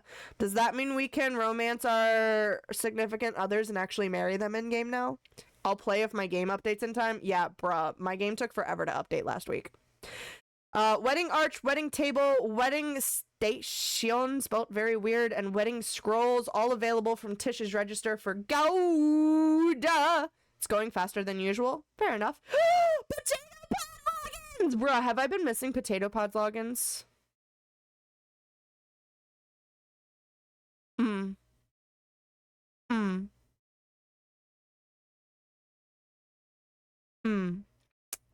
You'll receive 1 potato pod for each login reward period for an opportunity to earn a total of 2 potato pods for the duration of the New Beginnings update. Look at the fireworks.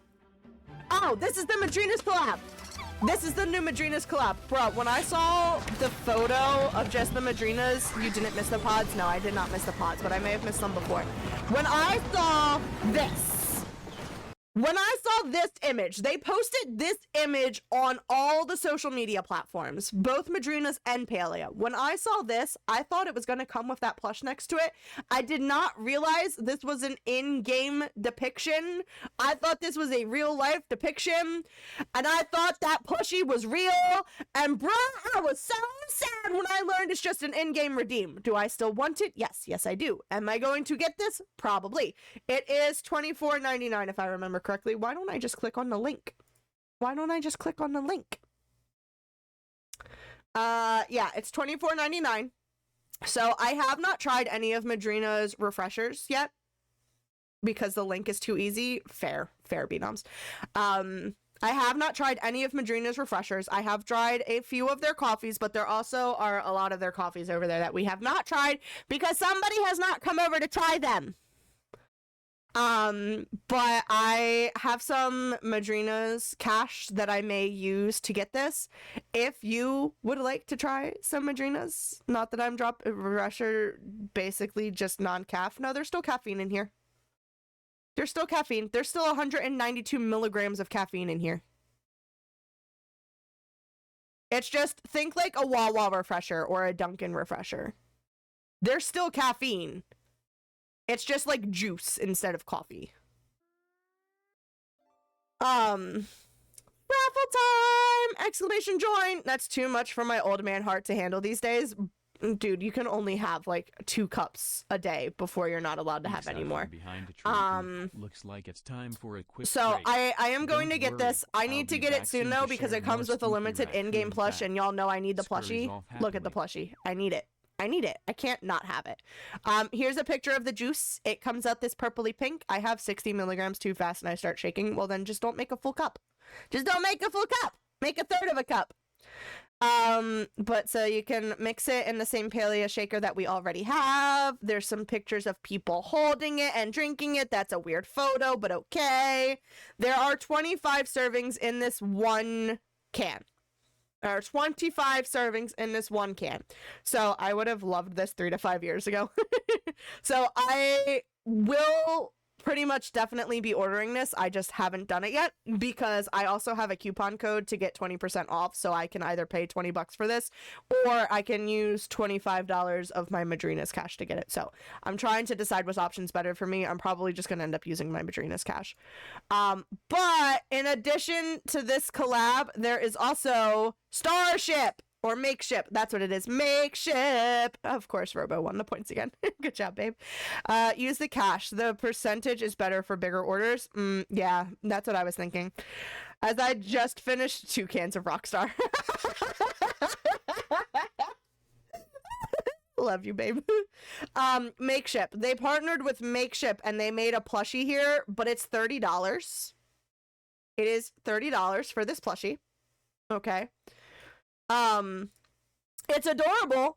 Don't get me wrong, although I would definitely be cutting off this Makeship tag that's on it. It's adorable. I love it. Do not get me wrong. But when you look at the details of how big this thing is, it is 15.7 centimeters in height. Okay? In height. Now, it is longer than it is tall, but not by much. And when you look at what is 15.7 centimeters in inches, okay? 15.7 centimeters is equivalent to 6.18 inches. My hand, okay? From the tip of my pinky to the tip of my thumb, when I span it out like this, is 8 inches. 8 inches! So you're gonna tell me that that stuffed animal is shorter than the span of my hand? For $30? Nah. Nah. You cannot tell me that is 6 inches for $30. $30? Bruh, that's as much as one of my Build-A-Bears. And do you see the size of my Build-A-Bears? My Build-A-Bears are like 13.7 inches tall. Inches tall. Not centimeters tall, inches tall. So he's cute. And I want him, and I can't afford to collect Build-A-Bears, so I really am not going to pay that. Yeah, so, like, he's cute. And I want him, because he's a plushie. But is $30 worth it? Is $30 worth it?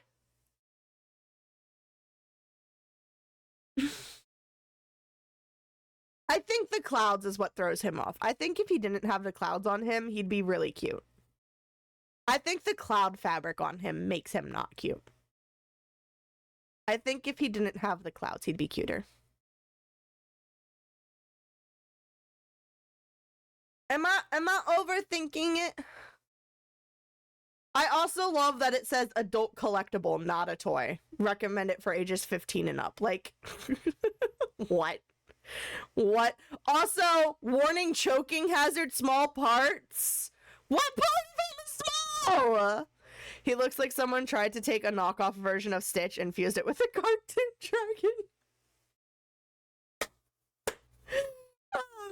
Okay, so I'm not crazy when I say he's not worth it. Look head on again.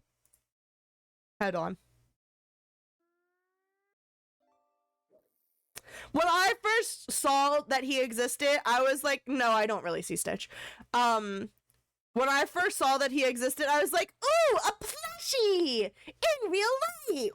And then when I saw the antenna and whatnot, oh, okay, I got you. I see what you're saying. When I saw the price on him, though, I was like, maybe if he's big enough. And then I found the details where it says the height, and I looked up the conversion of centimeters to inches, and I was like, what? You can ask Robo. I did it in real time with Robo. I was like, what? You're telling me that my finger span is 8 inches and he's smaller than that? This is 8 inches, bruh! And he's smaller than that? Like, he's like as tall as the That means he's like as tall as the chopper.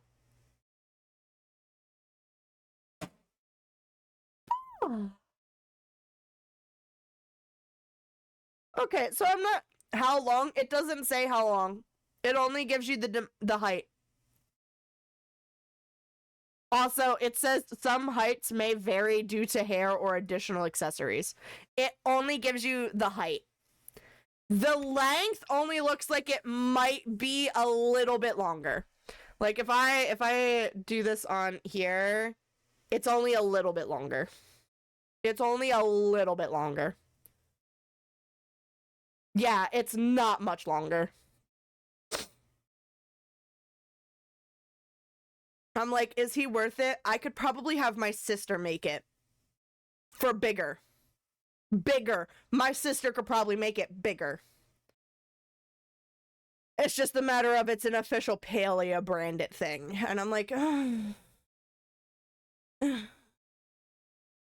Anyway, they ship this summer. Even if it was Bulbasaur, I wouldn't pay $30 for something that small. Yeah, it's so small.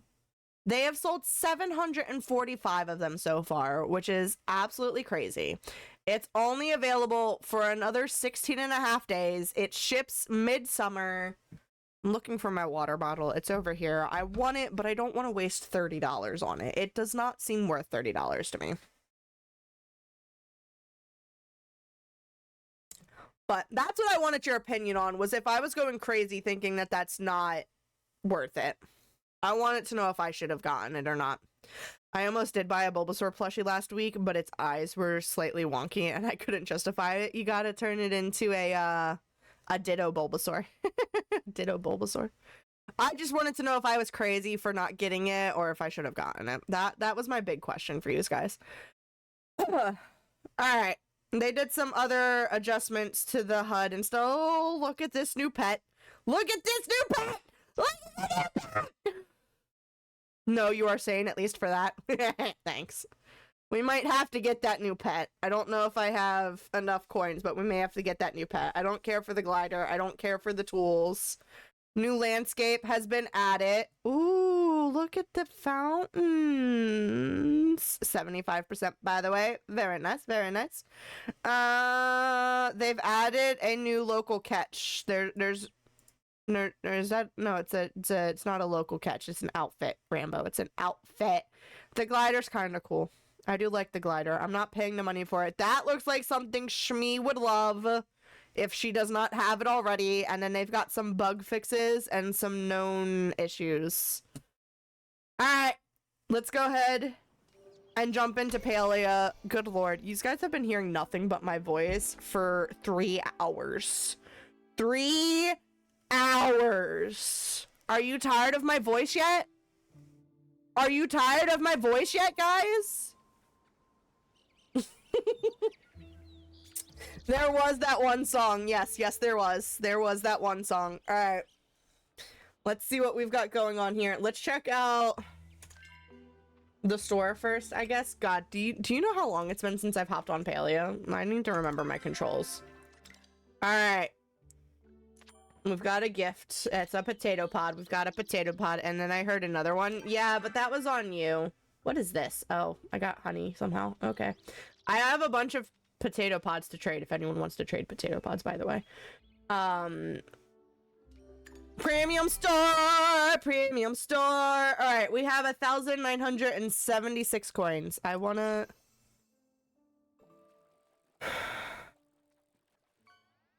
Not available yet. I want to see how much it's worth. We learned I got nothing to trade you. This is fair. Alright, so I can afford the Kitsune. I can afford the Kitsune. But which Kitsune do I get? Do I get the Ancient Kitsune? Or do I get the Caldera Kitsune? There's 2 different Kitsunes. This one? Easy choice for you. See, don't get me wrong. They're both cute, but I almost like the look of the Ancient Kitsu better because it looks like a fox. I don't know if maybe that's a reason not to get this one, but he looks more like a fox to me. The eyes are gorgeous and the fur color is cooler. This is fair. I obviously can only get one of them. So the question is, which one do I get? I think I like the other one better. I think I like the ancient Kitsu better. The bright green eyes are very cool. You are right about that. The bright green eyes are very cool. But I think I like this one better. Alright, let's take a look. I feel what you said, it just looks like a fox. Yeah, but see, I like that. Oh, there's an obsidian Kitsu.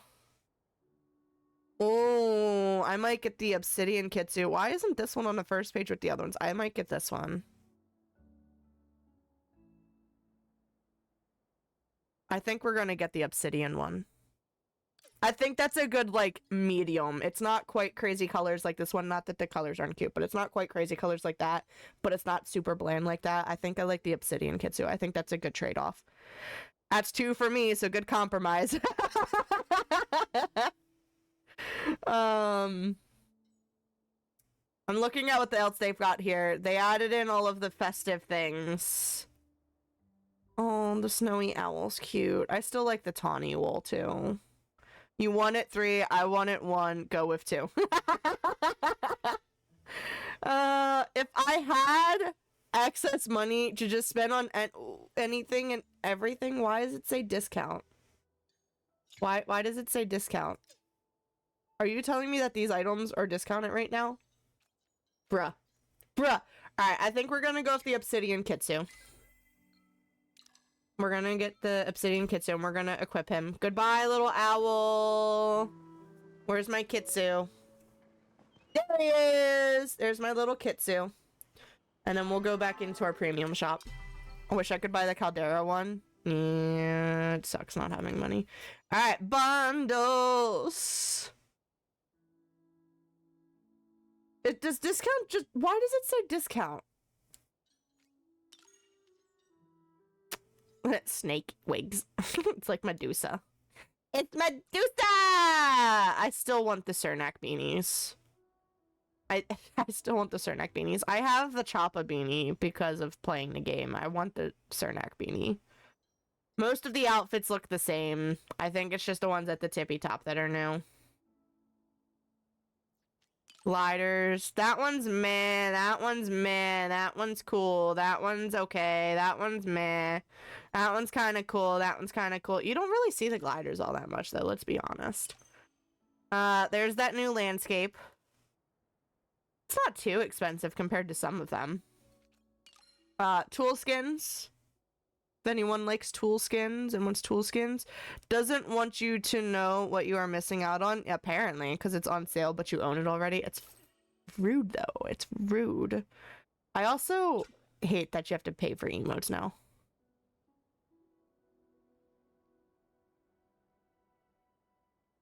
What am I watching?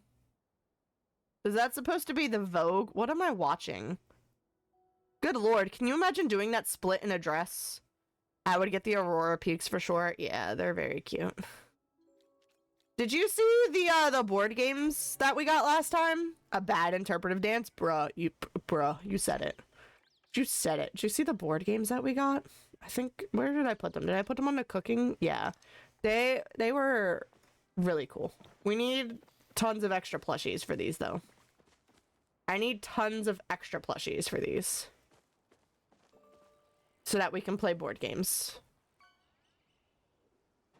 I need extra plushies. Alright, let's go back to the first house plot. We'll open up our potato pod and see if we got a new potato pod. And then we'll go to... What is this cursor on my thing? Get rid of the cursor, bruh. Bruh. Bruh.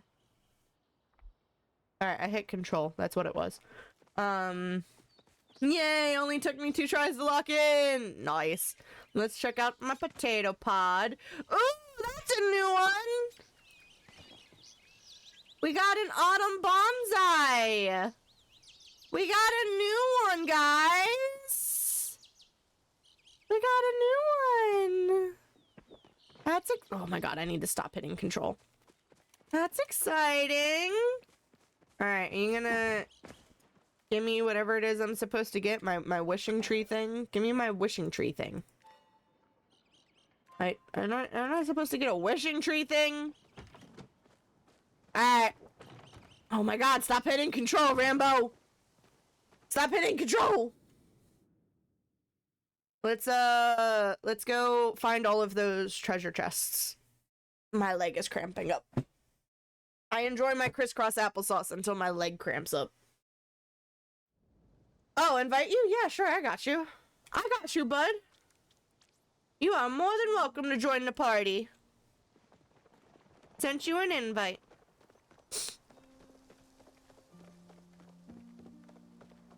Alright, we need to go just look at all the snow.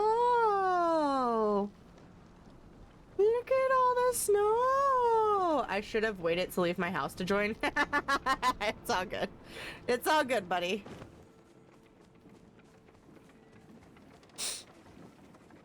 I don't remember if they had all the snow on the ground last year.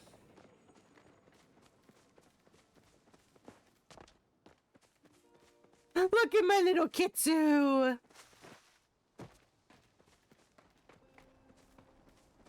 Alright. I'm heading to the festival area, so you'll just meet me at the festival area. Did you actually join the party, or do you need me to send you another invite? I was gonna say, someone's shooting arrows. I see your marker! We're going to the new year, we're going to the new year, we're going to the lunar new year. Find those treasure chests. And then we'll play some hot pot. And then that'll probably be all we do tonight. I'm sorry that we didn't get much actual gameplay in, guys. But I appreciate you helping with everything else tonight. It was fun just spending time together, okay? It was fun just spending time together. At least I think so. I don't know about you guys, but I thought so.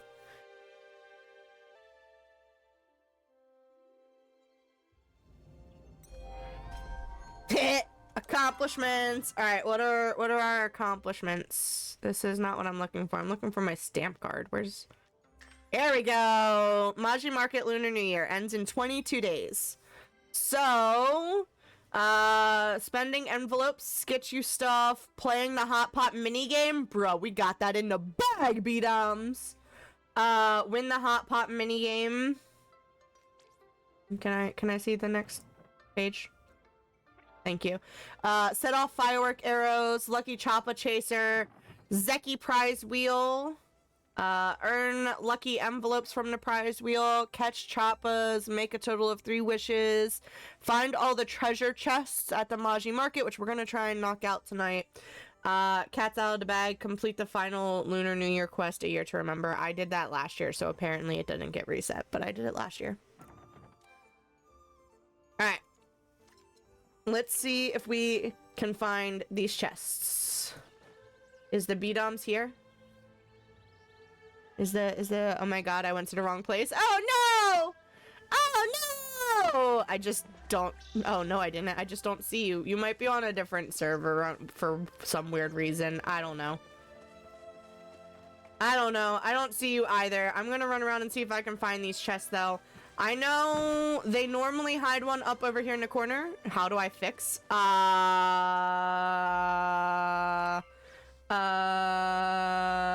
Invite player to server. You can technically do that same thing and hit sync to server, and it should bring you to my server.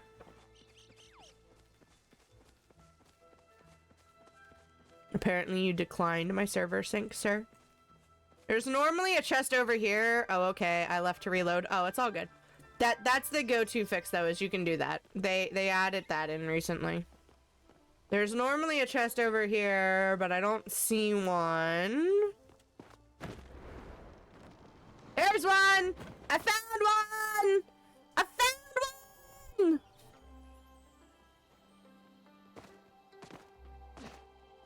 I'm waiting for the DOMs to show up. Ooh, I got 100 lucky envelopes. Whoop found one. I found one. It's loading. It's all good, bud.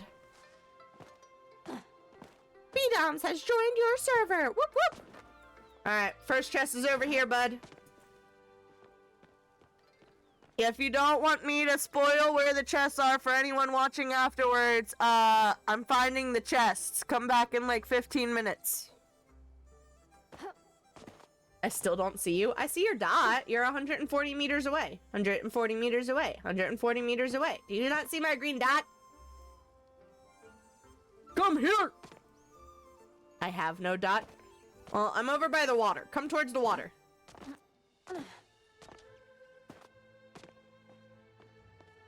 You're getting closer.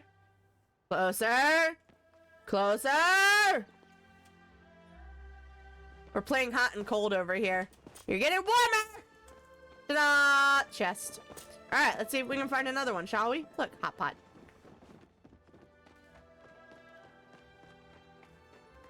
I wonder why that keeps happening. I have no idea. Alright, there's usually a chest back here somewhere, but I'm not seeing one this time. I'm not seeing one this time. I should probably not wander super far away from you since you can't see me. I'm sorry. I'm sorry. I should probably just... Oh, you found one? I'm coming!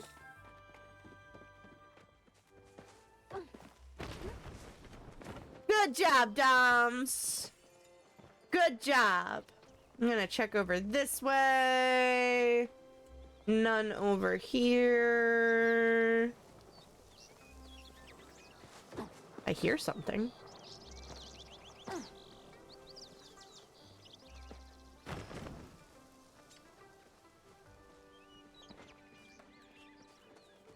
Da da da da da da. Normally they throw one up on top of the gazebo, so I'm looking to see if there's one up on top of the gazebo. Let me know if you find another one, Doms. There isn't? No. You beat me to it. Is the one down along the water like they did last time? Found one! I found one!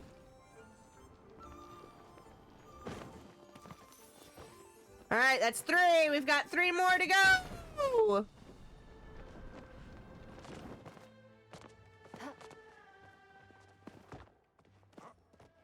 Three down, 3 to go.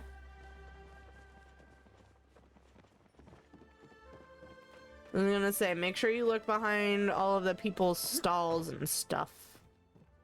They like to hide them behind stalls.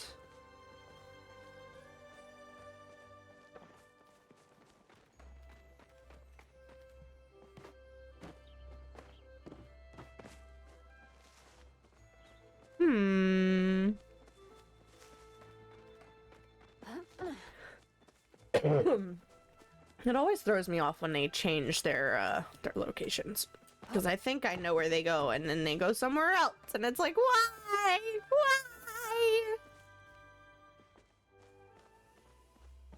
Excuse me, where are these other 3 chests? Found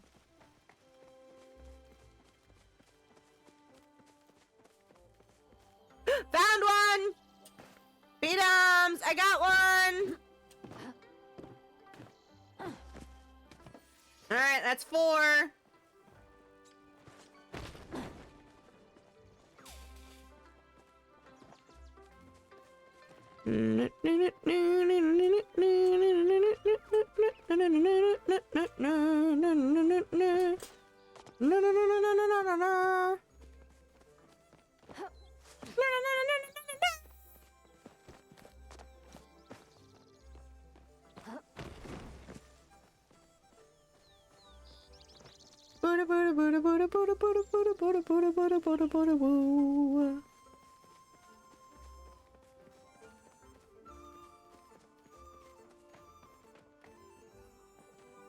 Let me know if you find any more. I feel like there's got to be one over this way somewhere.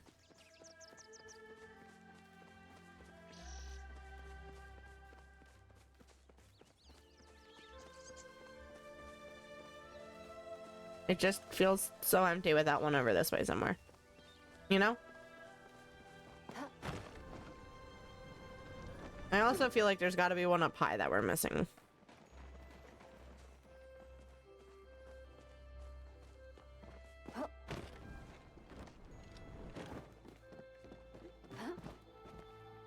Found one! Whoop, whoop. Whoop, whoop. Whoop, whoop. Alright, it's number 5. There should be one more, right? Right? Question mark, one more?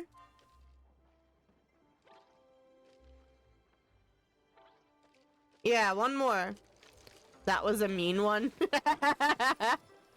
Alright, there's one more chest.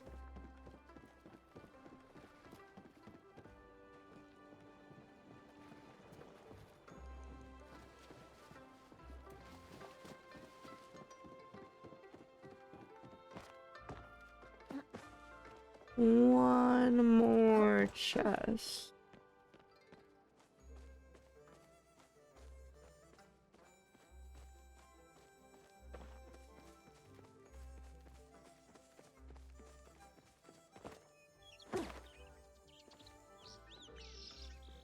If I were a secret chest, where would I be?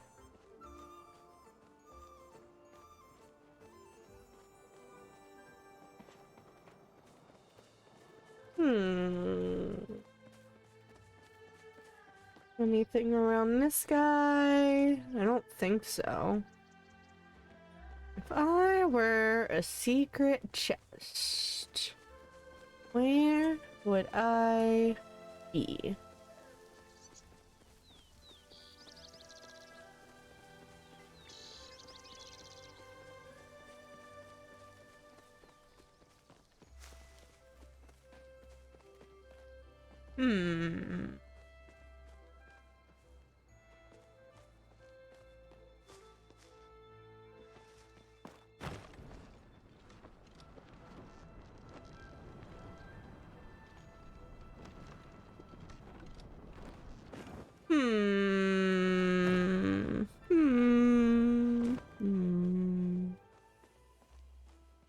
Any thoughts, guys? I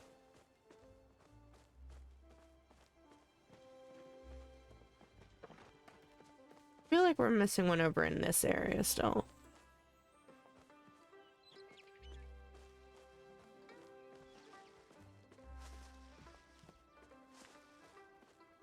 I wish the noise it made was a little bit more predominant, whatever the word is. Can I sell stuff here? My inventory got full. I don't think so, unfortunately. I don't think so, unfortunately. You might have to pop home and then come back. The good thing is you can technically use the maps to teleport back here if you wanted to.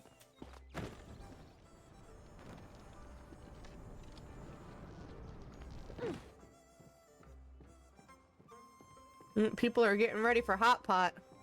How? So, when you go out the back plot of your house to, whatchamacallit, to Bahari, as soon as you go through that back entrance exit to your plot, there's one of these little map things here, and then when you use the map, literally just select the fairgrounds. Yes, yes, yes. Exclamation join to get in on the raffle. Get yourself some extra blood droplets, guys. Blood droplets for all.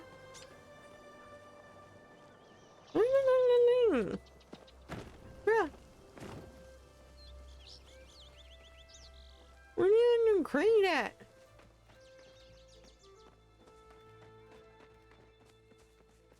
That crate's hiding from us.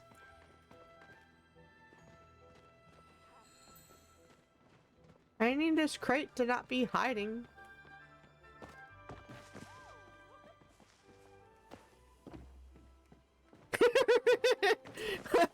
If it's not Kyle, it's Robo. Good job, babe. I'm struggling to find this last crate.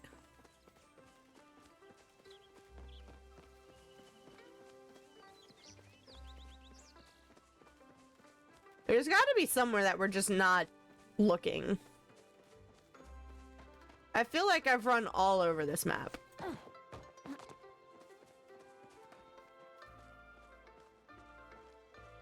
There's got to be somewhere we're not looking. All right, let's go back to our housing plot for a second, get our wish ticket thing, and then come back and see if we can find it. Because there's got to be something I'm just not seeing. We've got one more lonely chest to find. There's got to be something that we're not seeing. And then we can play some hot pot. Hot pot, hot pot, hot pot, hot pot. Hot pot. No! No!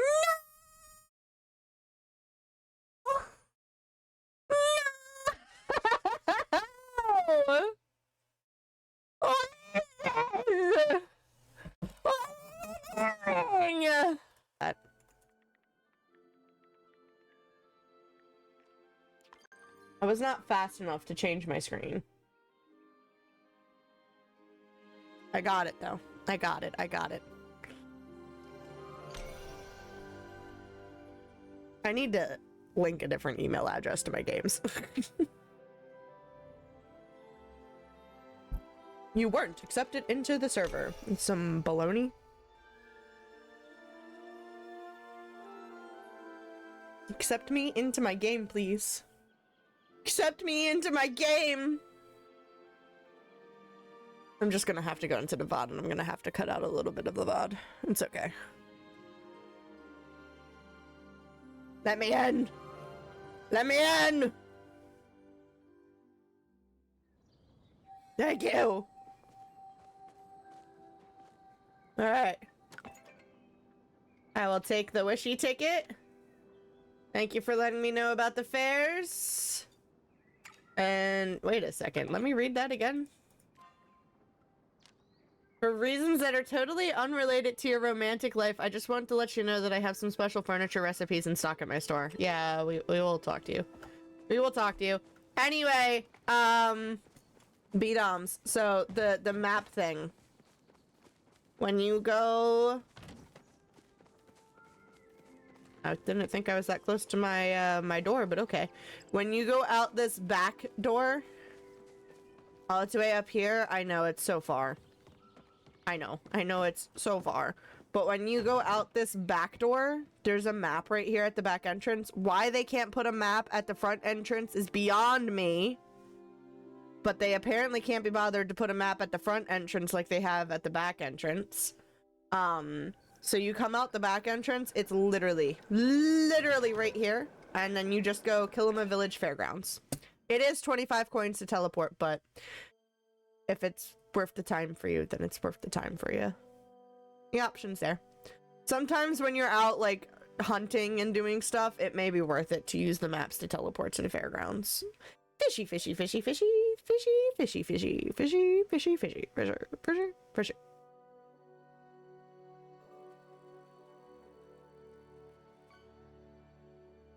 It's taking forever to load. It's because there's so many Palians trying to go to the server. So many Palians going to the server. Ooh, you got pumpkins. Pumpkin stack, pumpkin stack. You got the pumpkin stack. Alright. I don't know if you're still at your housing plot or if you're back here or not. You're in Kilima Village. Okay. I'm gonna try and find this last chest while you're on your way over here. Where? I got lost in town. It's all good, bud. It's all good, bud. Don't sweat it. Don't sweat it. I'm gonna try and see if I can find this last chest, wherever it may be.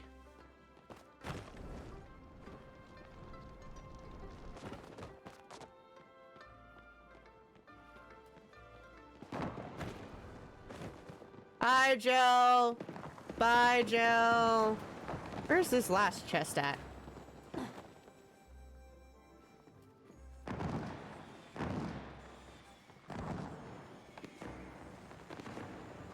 Oh, that's right. I gotta do the wish, too. Wishy, wishy, wishy. Wishy, wishy, wishy. Wishy, wishy, wishy. Alright, we're gonna do prosperity first. We're gonna do prosperity first. Give them our prosperity wish. And then the next time I log on, I'll do the middle one, and then we'll do the other one. Makes it easy to remember which ones I've done.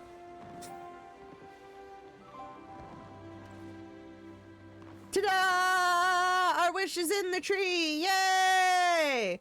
Alright, I still need to find this stupid chest. Also, how much coins do I have? Hello, Kenyatta. Ooh, are those cups? Can y'all make those cups in real life? I want those cups in real life. Someone make those cups in real life.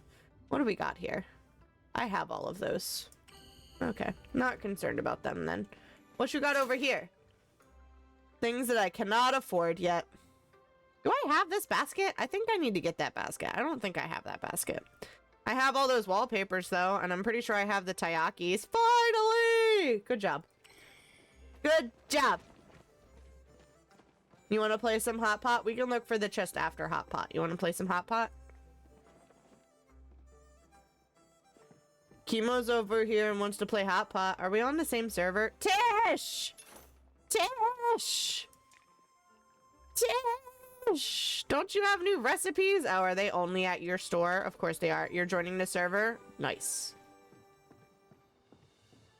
It won't let you in. There might be too many people. Let me see if I can join yours instead. Server is full. Wow. Wow. Wow. So rude. So rude.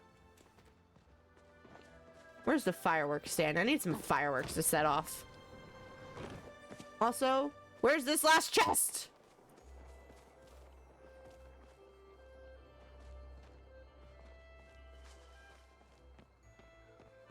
Can't believe we're still missing a chest, man.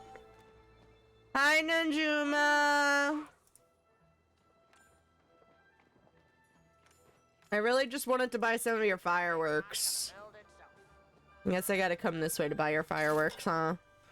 What kind of fireworks do I want to buy? Oh, I have to pay tickets for these fireworks? Never mind. I thought I paid gold for those fireworks. Never mind. Where's the last chest? You joined the server! Yay! Where's this last chest at? Sifu! Alright, we gotta... Oh, look, come over here. Come here to Captain. Beat-ums! Beat-ums! Beat-ums! Beat-ums! Beat-ums! Beat-ums! Beat-ums! Beat-ums! Beat-ums! Beat-ums! Beat-ums! Beat-ums!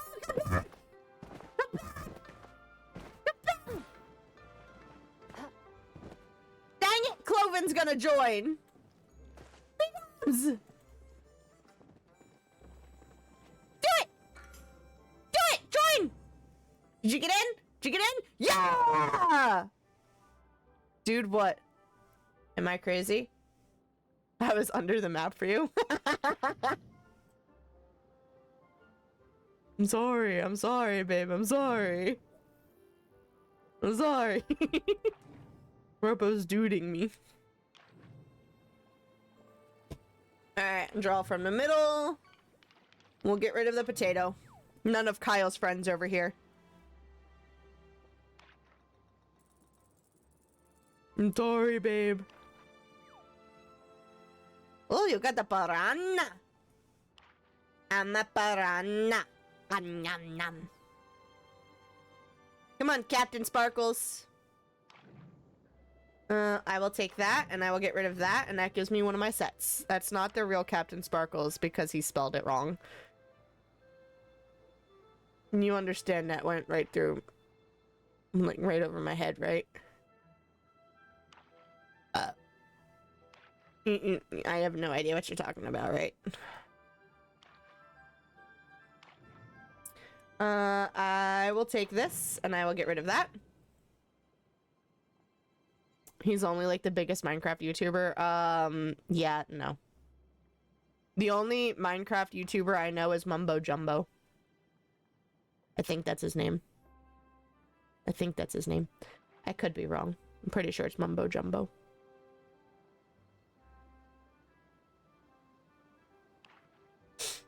Boo ba doo ba doo ba doo ba doo boo. Ba doo ba doo ba doo ba doo ba doo doo doo doo doo.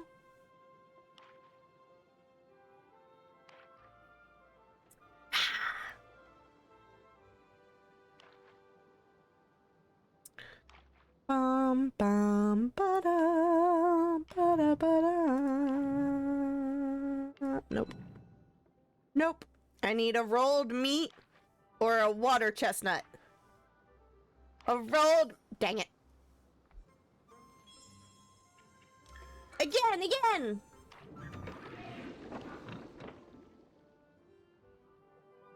GG's. Where'd the other person go? Did they really leave us? Was gonna say, man. Was gonna say, it's rude. We're literally right here. Why is it so bright? Was it this bright last time? Why is it so bright? I want that. No! Give me that bok choy!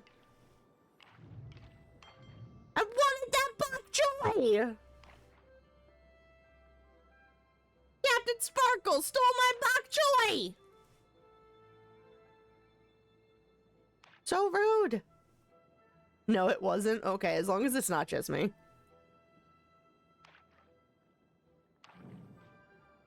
I will take that, and I'm gonna get rid of that.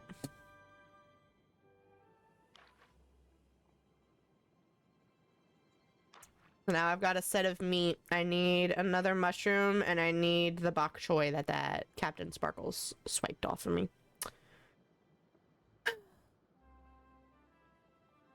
Poor bok choy getting stolen away by Captain Sparkles.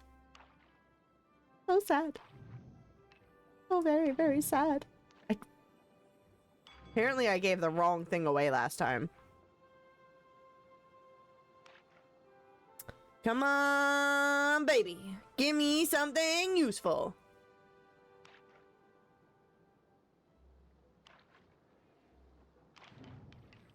No. No. This might be the worst hot pot game I have ever played. I'm sure there's worst. I'm sure there's worst. Yes, I know I'm emphasizing the T for no apparent reason. Deal with it.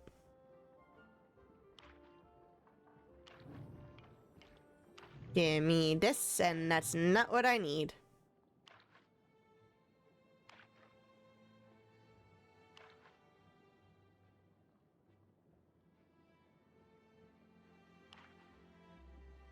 Boo boo ba doo boo boo ba doo ba da bow ba doo boo boo boo boo ba doo. I'm also having a hard time discarding for some reason. Oof. Oof. Is it because of your keys? Is it because of your hotkeys and stuff? Boo ba doo boo boo ba doo ba da ba da ba doo boo.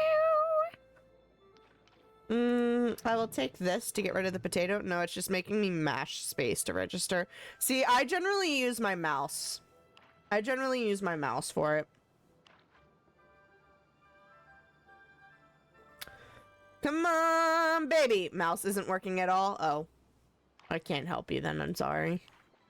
I can't help you, unfortunately.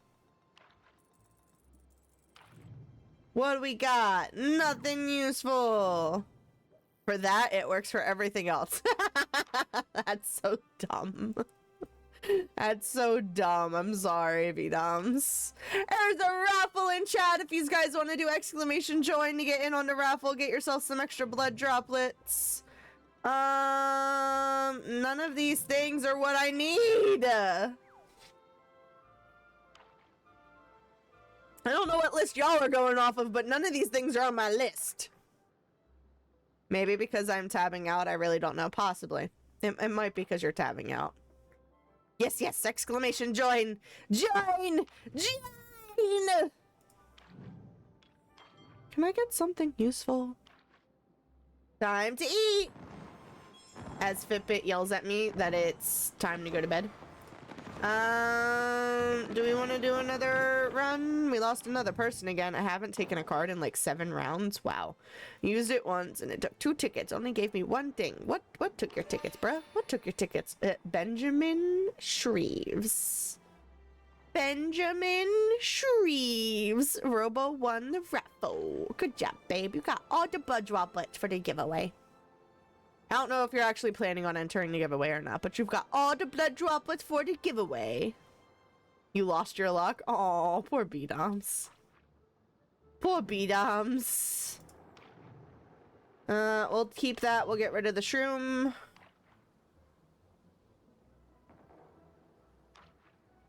Oh, it's Choppa Chase time. It's Choppa Chase time! After this hot pot, if Choppa Chase is still going, I might go grab a Choppa just to have a Choppa on the record.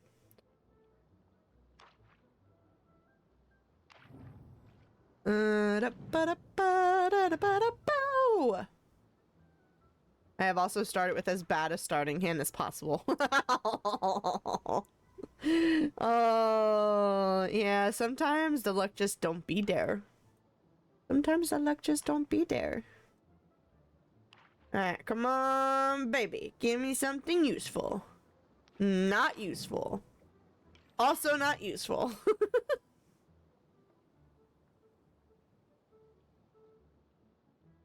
Sometimes those are the games you win easiest. This is also fair.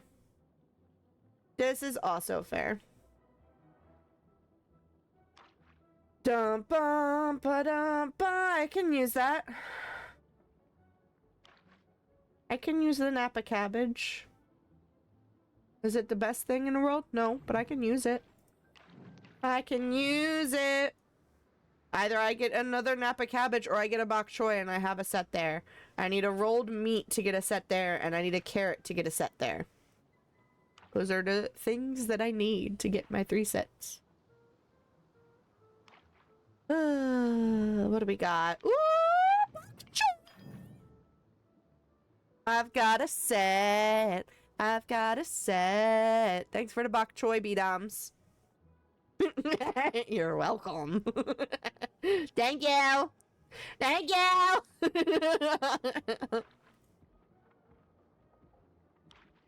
It also mildly benefited me, so it was a fair trade. Fair enough. Fair enough. Alright, rolled meat and a carrot. Rolled meat and a carrot. Dum bum ba da ba. Rolled meat! Dang it! Alright, time to go catch a Choppa. I'm gonna go try and catch a Choppa. You needed a claw? Dang. Alright, Choppa Chase, Choppa Chase, Choppa Chase. Gotta get a Choppa, Choppa Chase. Choppa Chase, gotta get it. Choppa! Minute left on the clock. How many Choppas can I nab?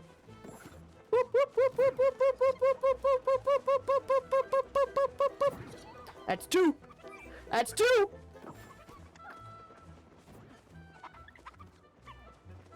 Choppa, choppa, choppa, choppa, choppa, choppa, chippy, chippy, choppa, choppa, noomy, noomy, nama, nama.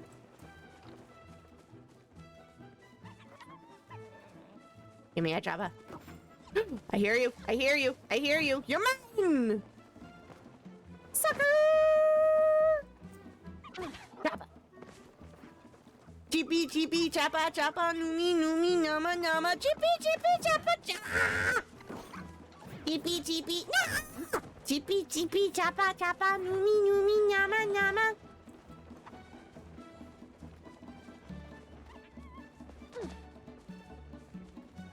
I'm sticking around a dead Choppa zone, but the second I walk away, there's gonna be a Choppa, Choppa, Choppa, Choppa, Choppa, Choppa, Choppa, Choppa, my Choppa, go away, Jax! It's mine! No!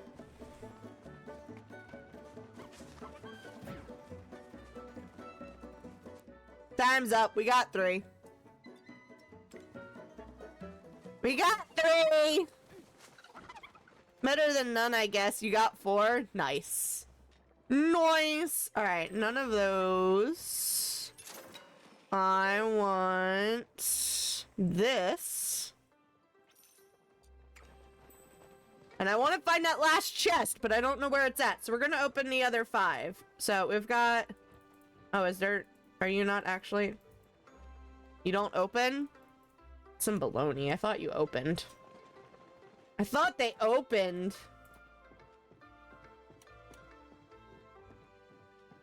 Just decor. Lame. They technically did give us stuff. They gave us tickets when we collected them, but...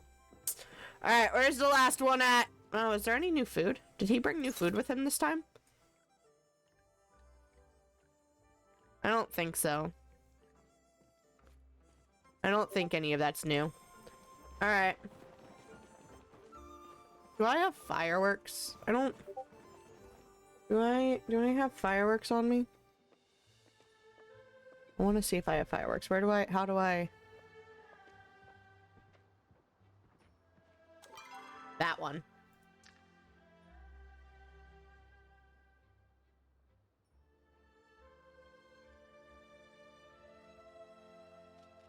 I have flares. I don't have fireworks. Sag. Where's this last chest at? Babe, do you have any suggestions where the last chest might be hiding at? You're usually pretty good with those things.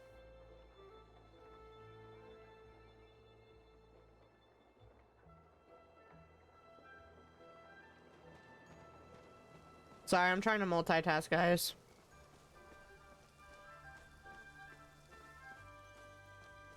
Normally I'd be doing other things, so I'm trying to multitask. Got that one. And we got that one. Alright, babe. I entered the things. Pretty sure we looked them up last time. Yeah, I do like to cheat the system and look them up. Hey, we found 5 of them on our own. We found 5 of them. Do we want to look them up and find the last one real quick? Here, hold on. I got this. I got this. I got this. I got this. Palia Lunar Festival chest locations. We found 5 of them on our own, so I'm not mad about cheating for one.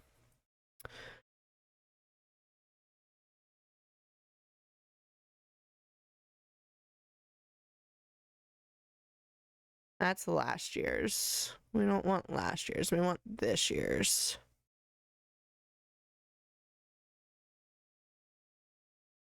That is also last year's, right? Yeah, that's also last year's. Where's this year's? Show me this year's.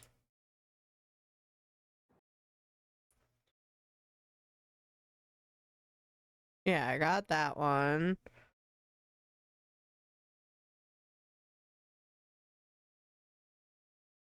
Yeah, we got that one.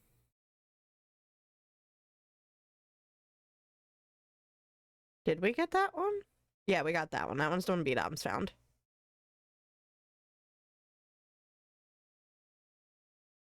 I found that one, so we got that one.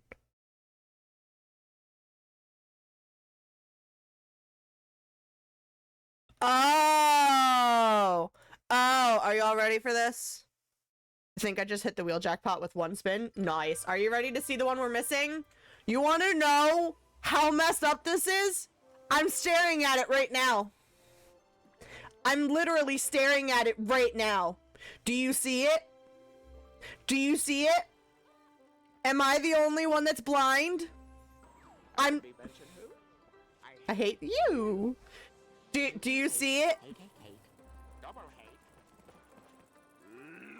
I'm literally looking at it right now. Hold on, B-Dumps. I gotta get my butt up here. I gotta get my butt up here. It's on top of the cart. Do you remember I said it's up somewhere high? It's on top of that stupid cart. Whoosh.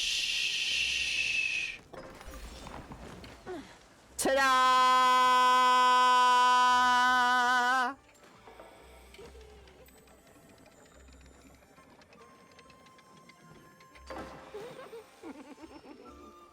I don't have a Lunar New Year coin, so I can't do that. I swear I looked there. Bruh. I literally was looking at it when I tabbed out to Google it. I was literally, because you said one is usually up. Yeah, one is usually up high. I literally was looking in its general direction on my screen when I tabbed out to look it up. Do you know how dumb I feel? Do you know how dumb I feel? Bruh. That's okay.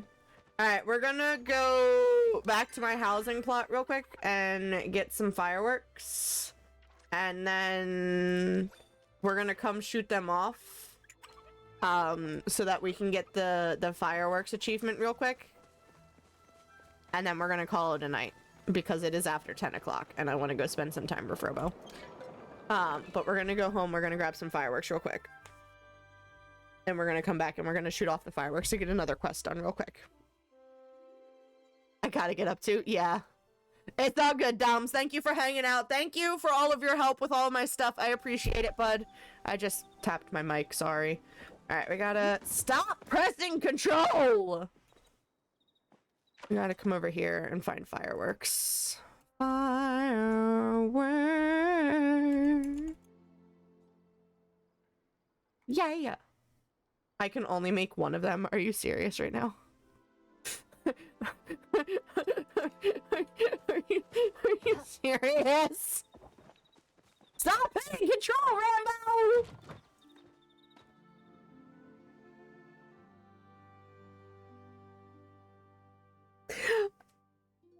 I don't hold on to fireworks, and now I need them. Now I need them. I'm hoping I can buy them from Zeki real quick. Spend some gold at Zeki's to get them.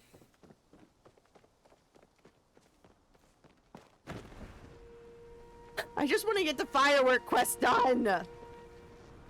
We can also go to Tish's real quick, and we can buy the stuff at Tish's, but... Hi, Sifu! Bye, Sifu! This is Tish's shop, so the things should be in here. Recipes, here they are. So we want that, and that, and that, and that.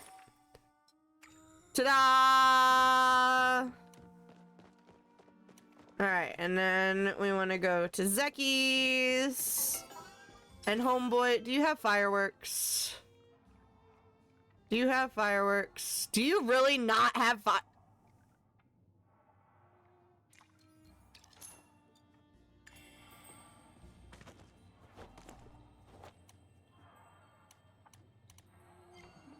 Alright, I only had 2 lucky coins.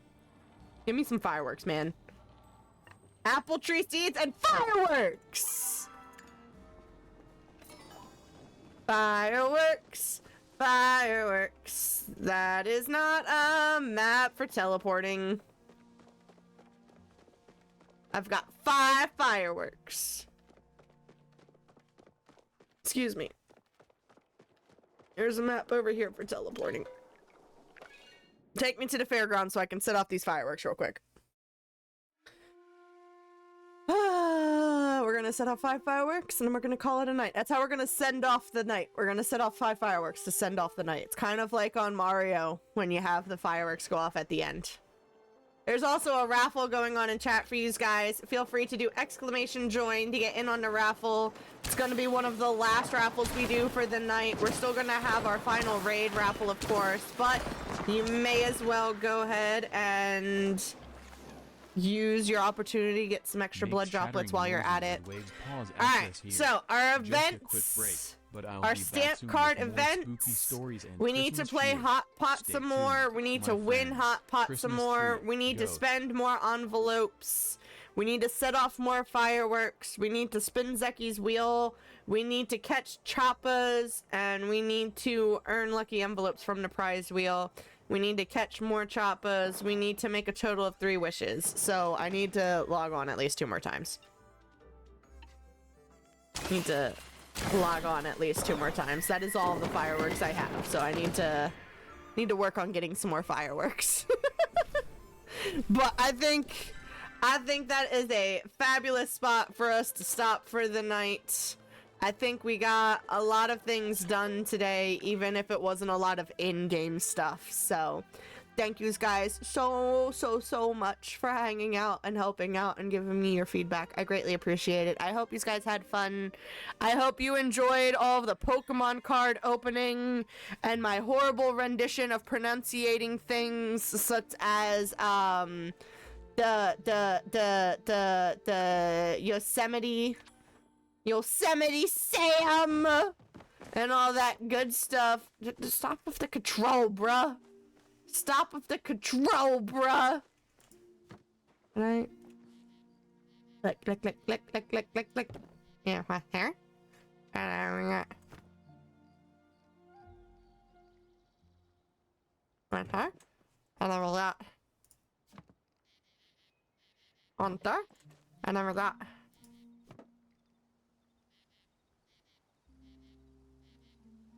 one there. And then we got one there. And then we got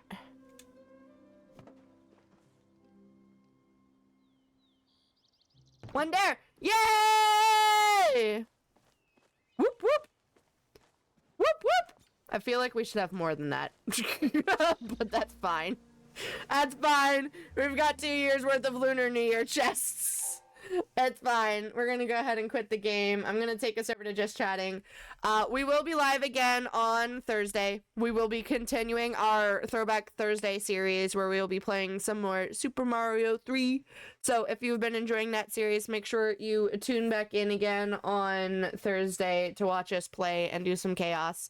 And then technology cooperating, we will play some more Palia on Saturday. So B-Doms, I know you've got your stuff with your grandmother and building a coffee table or such. I'm sorry, I'm vaguely remembering what you said.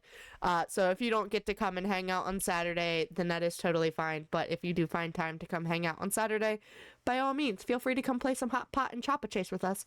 But yeah, so that's gonna be it. I'm gonna try and find someone who is currently playing Palia for us to raid out to so that you guys can keep getting drops, but your girl needs to go hang out with her boyfriend for a little bit before she decides to crash out and get some sleep for work in the morning. But hang tight for that final raffle and raid as we find someone else to say hello to and get those drops, and I will catch you guys on the flip side. Good night, my little